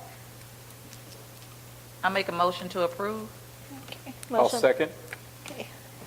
Motion by Johnson, second by McKeon. Is there any further questions or discussion? Marie? For the record, Trustee Marbut is abstaining from voting on this. Trustee Hutto, Yes. Trustee Blair, Yes. Trustee Stewart, Yes. Trustee Johnson, Yes. Trustee McKeon, Yes. Trustee Quam. Yes. Madam Chair. Okay, motion carries. Next, approval of the Board of Trustees work session minutes from January 20th, 2026. Is there a motion? So moved. Second. Is that Ms. Quam? Okay, motion by Tanya Stewart, second by Ms. Quam. Any discussion or questions on the minutes? Okay, Marie? Trustee Marbut, Yes. Trustee Hutto, Yes. Trustee Blair, Yes. Trustee Stewart, Yes. Trustee Johnson, Yes. Trustee McKeon, Yes. Trustee Quam. Yes. Madam Chair. Okay, motion carries. And then approval of the Board of Trustee meeting minutes from January 20th of 2026. Is there a motion? The move approval. Second. Okay, so Marbut and Blair, is there any questions or concerns with the minutes? Marie? Trustee Marbut, Yes. Trustee Hutto, Yes. Trustee Blair, Yes. Trustee Stewart, Yes. Trustee Johnson, Yes. Trustee McKeon, Yes. Trustee Quam. Yes. Madam Chair. Motion carries. Next are financial reports. First, we have the approval of the revised 2025-2026 budget. I'll entertain a motion. So moved. Is there a second? Is that Ms. Stewart? Okay. Is there any questions or concerns on the budget? Okay, Marie? Mr. I'm sorry. Trustee McKeon, I have some answers for some of the questions that you had on some of the Oh, please. schedules, if you want to continue. Let's continue the discussion on the health services budget. The dues and fees, after looking at that, along with what the superintendent indicated, it's also the UMR fees within that third-party administrator, so that those fees are budgeted separate from our claim fees. So the third-party administrator handles all of the calls, handles all of the, what. So that's under dues and fees? That's a portion of that, along with what the superintendent indicated. Okay. As our portal fees for our portals. Benefits yeah, portal. It's the combination of those two. Any more questions that you can think of underneath the health services? So the portal. So the portal. So our salesman actually gets more money than they get for administering the claim for the whole year, the policy of the whole year? We've had a constant broker fee of $100,000 for the last 5 years. Again, in our previous, I want to say, well, he's not here. Our previous insurance administrator, which is Mr. Alceveda, he can attest that we were actually paying, when our premium was $4 million, we were paying actually $300,000. And that's when we were fully insured. So we negotiated a flat fee with them 5 years ago and had an increase of $100,000 for them to service. And they provide plenty of services, not just the broker service, they provide legal services as well in terms on the health, on the insurance side. They provide actuarial services, so they kind of help us see exactly what we need to plan for and anticipate on costs. They work for the $100,000, I'll just say that. Well, if they provide actuary, like, how are we that far off on our numbers then? I mean, like, even like the stop loss?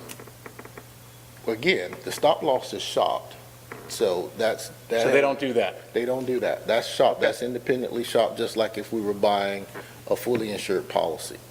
And so they look at our potential claims, they look at how many folks that we have in our system that we did have that was running very close to the claim, and then they look at where the overall market is. And so, again, our adopted budget number comes in a lot sooner than what we have for settling on that particular project. Pushing this budget process out to August is going to significantly help, because we actually had a lot of these numbers kind of settled in the month of June. I think we got our final numbers in July on that, and we didn't adjust that. So that's where we are on the stop loss. No problem. You also had questions on food service. Trustee Kwon was correct. I did look over that. Got an amazing finance team back. They was texting and hollering at me, telling me that it was an error. But with food services, a couple things. One, there was a swap in the numbers on the federal, on the other revenues and sales. The other revenues I want to highlight, though, since we do know that the other sales represents the a la carte component in the adult, I want to highlight that the other revenues are increasing as a result of us now earning interest on the $4 million or the $3 million, whatever those reserves are. Citizen Bank is paying us, I guess the rate is probably about 1% right now, or getting it to drop. We weren't getting anything on that in the past, so we are receiving some funding on that.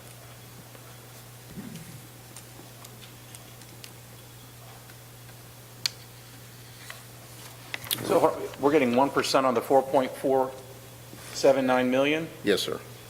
Well, wouldn't that be, I did math here. It's going to be 45,000. And so what I indicated was that when you take 205 and put it back in the other sales, that was, like I said, there was a linking error there. So it does need to be 250 and 250 for the a la carte sales that we anticipate receiving. Again, those are just budgeted numbers, so we just kind of keep those there. But down below where it says other revenues, that represents interest. So it's going to go from 40,000 to like 85,000. Okay. Yeah. So if you do the math in there, you'll see it'll be 85,000 that will be sitting at other revenues, and then 250 where the 40,000 is located at. The overall revenues won't change at all. Thank you.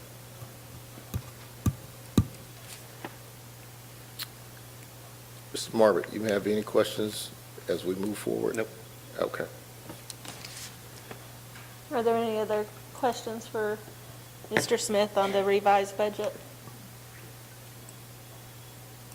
There's a motion on the floor, right? Yeah. Okay. Marie? Trustee Marbut? Yes. Trustee Hutto? Yes. Trustee Blair? Yes. Trustee Stewart? Yes. Trustee Johnson? Yes. Trustee McKeon? Yes. Trustee Quam. Yes. Madam Chair? Mr. Smith, you want to highlight the financial report before we entertain a motion? Sure. Again, I spent quite a bit of time with Trustee Marbut going over the financials. There's really not a significant change other than we've received the revenues of 63% to date, $29 million in revenues and $24.4 million in expenditures. Is a statement of activities. Our balance sheet is roughly the same. Very small differences between our assets and liabilities. And there's no change in our supplemental program. Food service indicates a slight deficit, and that deficit is due to the spending that we have on the capital projects. We anticipate that because our revenues are going to be the same. Our normal expenditures are going to be the same, but if we go out and buy tables, chairs, have to replace a refrigerator in that particular month, then we're going to see a deficit in that particular month. But overall, as indicated in the balance sheet, our fund balance is very strong in that particular program. Federal programs, I want to move on to the second page. Our federal programs is doing exceptionally well. I want to congratulate the superintendent and Ms. Hayward. I think this is the first time we've gotten this far and been spending up to 50% of our funds. We've normally been lagging on that, so we've done an exceptional job. Our amendments are in and been submitted, and we've addressing the needs of the schools based on what we have and made those adjustments.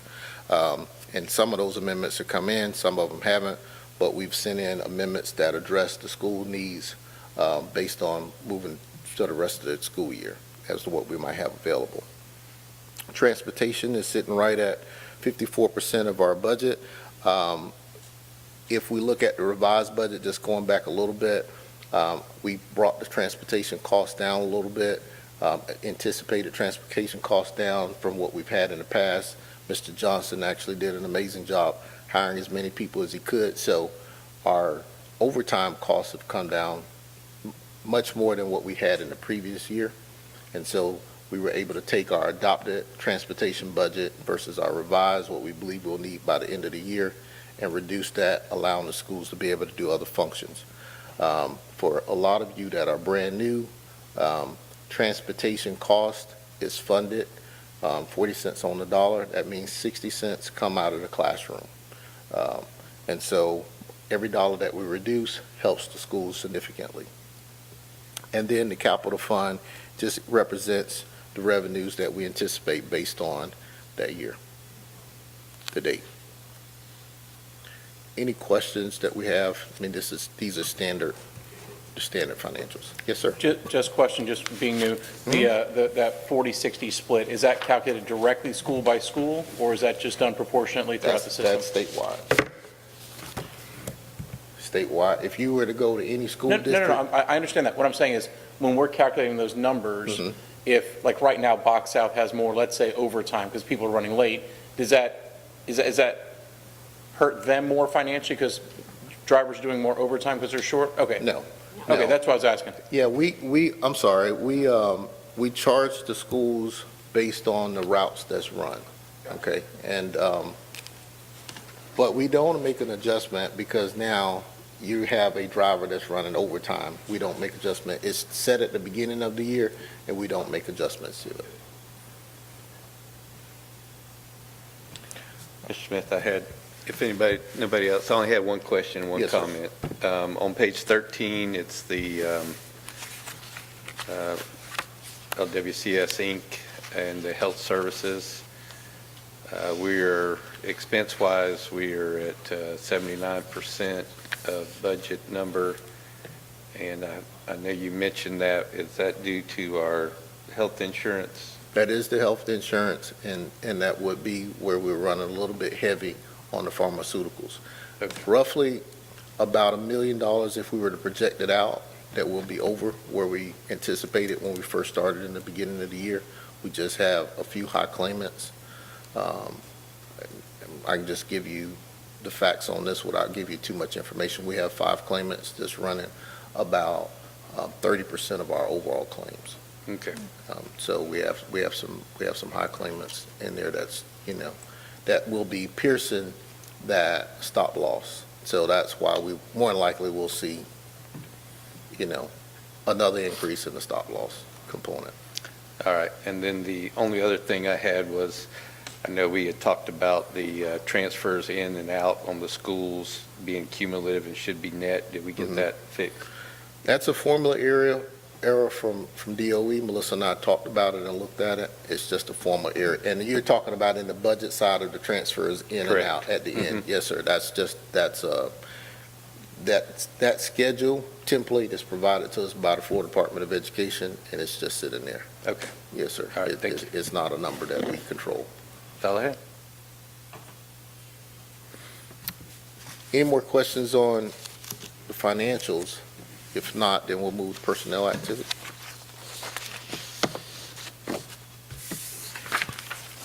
Okay, is there a motion to approve the financial report for January 20th? So moved. Okay.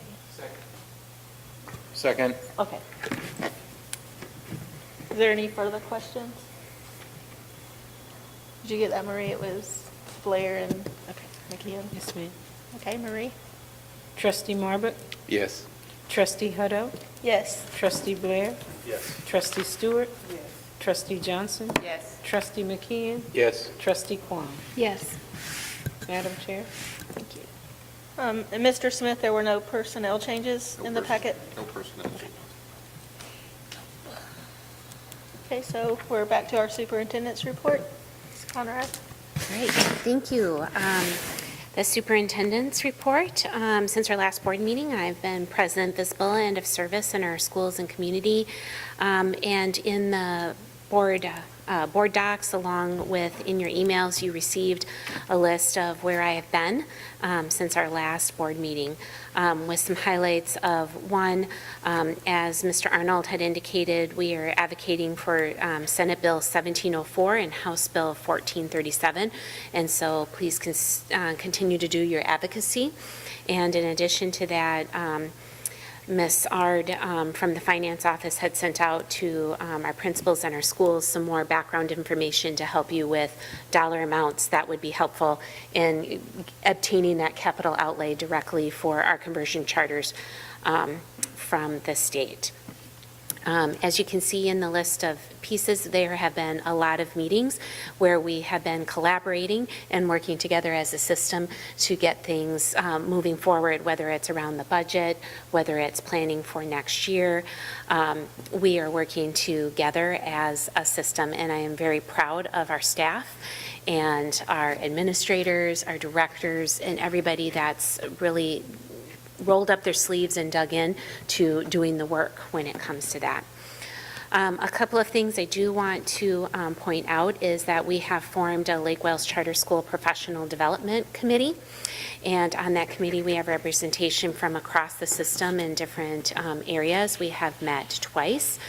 And we have put out surveys, et cetera, to see what do our staff need, whether it's support staff or it's our licensed educators when it comes to professional development. So you should hear more about that coming forward. This is in addition to our Teacher Advisory Council. The other piece is we've been doing a lot of circling back on policies and processes that have been adopted across the system, making sure that we have understanding and that there is consistency and that we're getting feedback from our practitioners. In other words, who are our staff that are in schools that are actually doing the work, and how are they working with parents, how are they working with families, how are they working with students, how is it working for them, the policies and procedures that we have put into place, and receiving that feedback. I've also had the opportunity to be guest reader at Polk Avenue and at Babson Park, and so those were two highlights in my month of January and at the beginning of February. Also being able to tour with Trustee Johnson and also Trustee Hutto out in our Janie Howard, and looking, like we said, at our ESE units. In addition to that, Mr. Smith and I went to the Community Redevelopment Agency Committee meeting of the City of Lake Wales, and we got an agreement to renew the temporary use of the parcels around Bach North for the use of our students, so that we can get them some area to actually do physical education and run around and be a middle school student, right? To get that space. So that was approved and very well received. We continue to work on emergency response and supports across the system, and supporting all of supporting our staff and supporting our schools. I use support a lot because that has been something that I am committed to as superintendent, to be of support of our schools, and that our system and our directors, all of our staff, that we are here in support of our students, our schools, and our staff, and our 7 charter schools.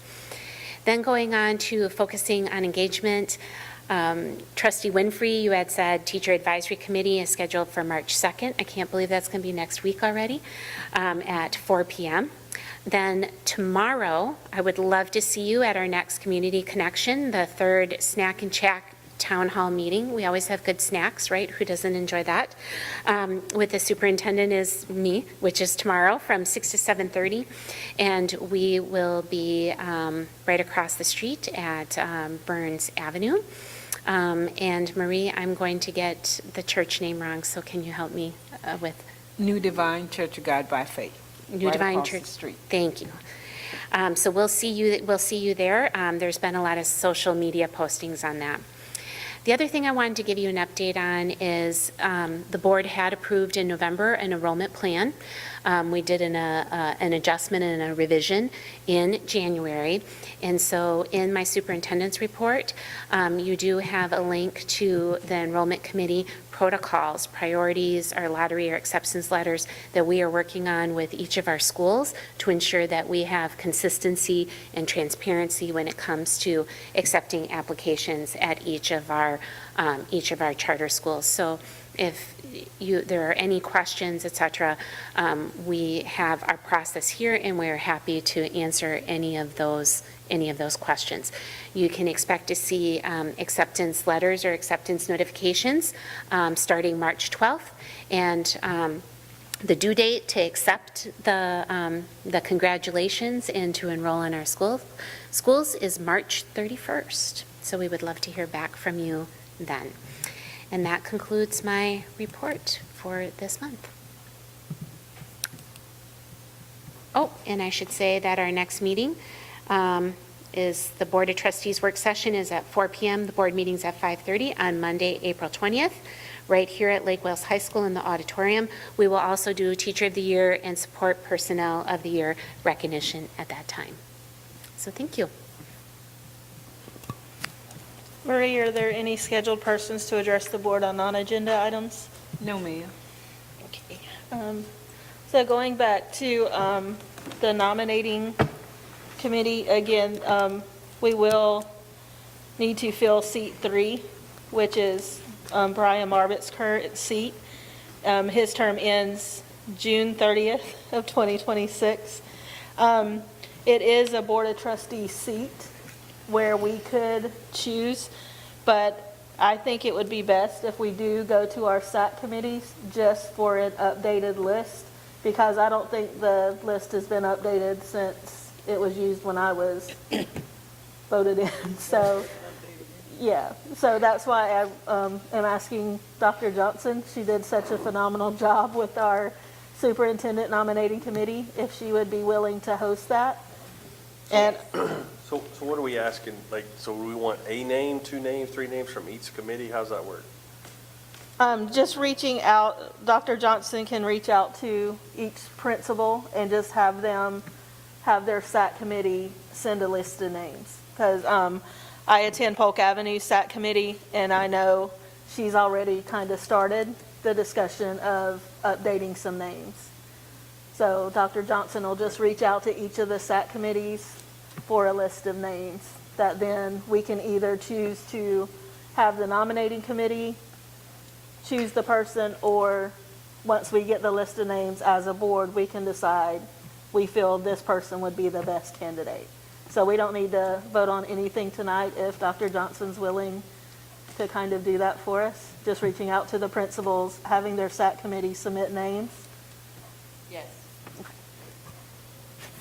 You have a question, Dr. Just quick question. I think Brian represents like a finance guy, right, for us on that. So do we sort of kind of give some instruction towards the SAC committees to ask to maybe put credence Yeah, towards that? I think it would be good to ask our principals to prioritize somebody with a finance background. Because that is definitely going to be a gap that we need to fill, yeah. Yeah. So we definitely need to prioritize those with finance backgrounds.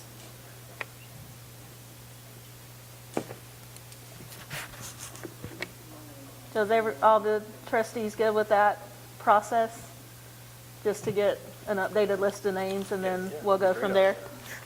And then at our April meeting, Mr. Blair, Ms. Quam, we'll need you guys to tell us if you wish to continue, and then we'll know if we need to address those seats. Unless y'all want to tell us now. Yeah. All right. I think, I didn't want to put anybody on the spot. April's fine. Okay. Can I have a point of order for 1 minute? If going back to Section B under the selection of trustees in the bylaws, it says honor before March 15th, so that would be very helpful if we could have that communicated to Marie, your wish at that point in time. Before March 15th. So Oh, them. Oh, okay, Yes, okay. correct. Court of order. good catch.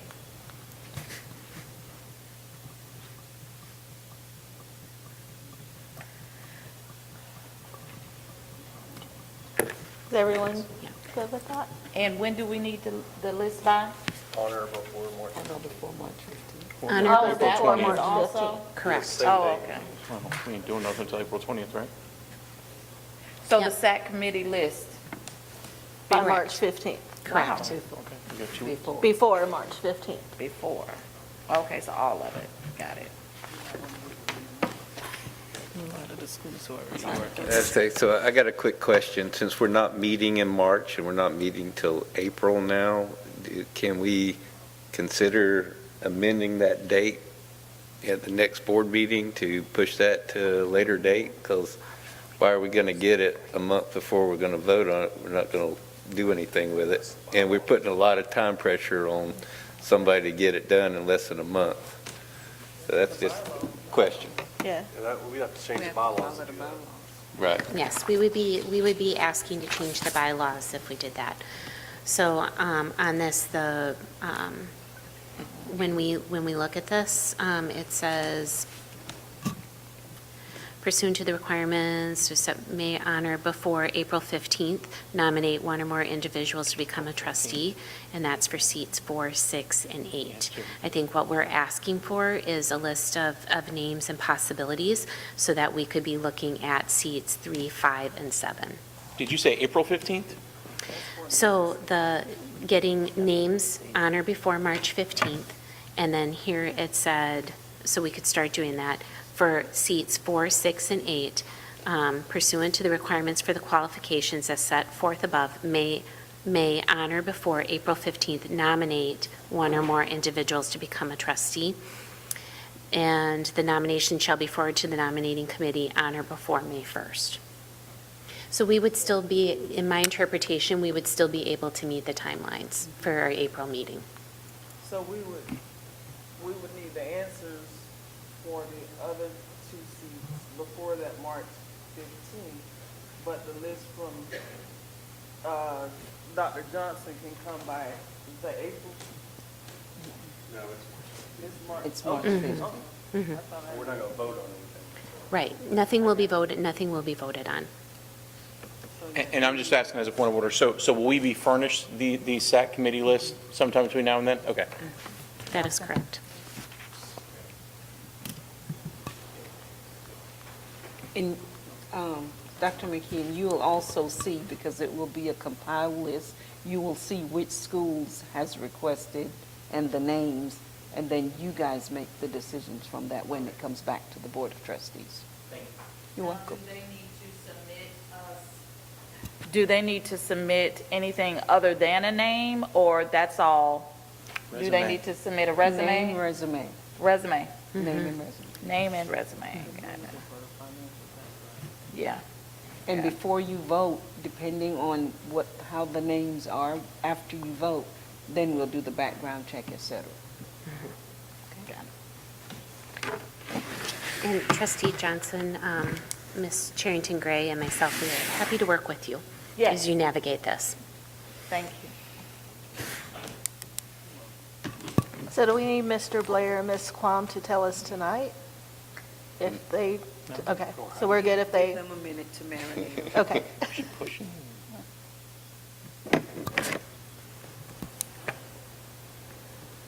So can we move on with the trustees' reports? Yes. Ms. Winfrey, you said you didn't have anything. Ms. Quam, do you have anything to share? I enjoyed Literacy Week with Ms. Udave's class at Polk Avenue on the 29th. And thank you to the principals for their great updates. They have lists of wonderful dates, so I hope to make some other events this month. Thank you. Dr. McKeon? Yeah, I had the opportunity to attend the daddy-daughter dance at Babson Park Elementary with 2 fine dates. Great event. I want to thank the sponsors that helped make that possible, including Polk County Sheriff's Charities, who donated gifts, so all the kids got some little parting gift. Made it to a Bach North-South soccer game, boys and girls, both hard-fought games that were well-attended, and some good battles. I know our schools, our middle schools are starting up flag football games this week, and we've got plenty of other things with lacrosse and cross-country and track and field, whatever going on. So just want to say good luck and stay safe to our athletes, as well as all the other ventures we have going on at the schools. Thank you. Dr. Johnson? Yes, I had the opportunity, as our superintendent stated, to go out to Janie Howard Wilson and speak data talk with Ms. Griffith, and got a chance to, of course, tour the school. Always love doing that and seeing the students, but really want to just shout out Ms. Griffith on just the amazing job that she has done in terms of ESE. I remember when I went for the first time, and it's only been a few months later, but just the difference that I have seen in that short amount of time just really speaks to just to the great work that she has done. And I want to shout out the superintendent. Love to hear that professional development committee. That is, professional development is near and dear to my heart. And I remember back when I first came, when I was first a part of the trustees, I think we had a meeting, guys. Do y'all remember when we had the meeting in the library? It was a workshop, something other, I can't remember. But one of the things I remember that the teachers wanted was that. They really wanted that professional development piece to get them to the next level. And I think with what happened through the superintendent search and all of the things that came out from that, and just the mere fact that we are preparing our people internally is amazing. I think it will strengthen our system in terms of workforce and continue to put us on the track for wanting to be that school of choice, because it starts with the teachers and in the classroom. So that's it. Ms. Stewart, do you have anything? Real quick, I also participated in the Literacy Week with Polk Avenue and Babson Park. It was fun. Great books, great read, great kids. It just had a blast. Mr. Blake? Couple things. I too was fortunate enough to go to Polk Avenue in Babson Park to read to some children there, and it was awesome. Very well behaved, very interactive, both classes, and anyway, that was fun. I also brought up one thing that I wanted to talk about in the work session today. I just want to get this on the record. Maybe next month we can talk about this. I have in my hand here a city commission. What? Do we have a meeting next month? No, well, April. Next, sorry. Good catch. In April. That I have a city commission agenda and the minutes of the city commission meeting from June 17th of 2003. And one of the things that was on the agenda was the naming of the 1919 high school building as the Mimi Hardman Hall. The city commission approved that unanimously in 2003, and it never happened. So I would like to resurrect that if we could, and have a discussion about that in our next work session, possibly vote on that, and to kind of bringing that back. So anyway, that's all I got. Thank you. Mr. Marvitt? Well, I was going to announce that I wasn't going to run for a second term or seeking a second term, but that's already out there. So I have just a few things, and I'm just kind of looking. I can't find it right now, but I have asked the superintendent to schedule a capital fundings meeting over the next month or so. So I look to have an update in April, and then we're also asked Mr. Smith to schedule a budget meeting. So we'll have that, and we'll have an update in April as well on that. So that's all I had. Thank you. Is there any other business for the good of the cause?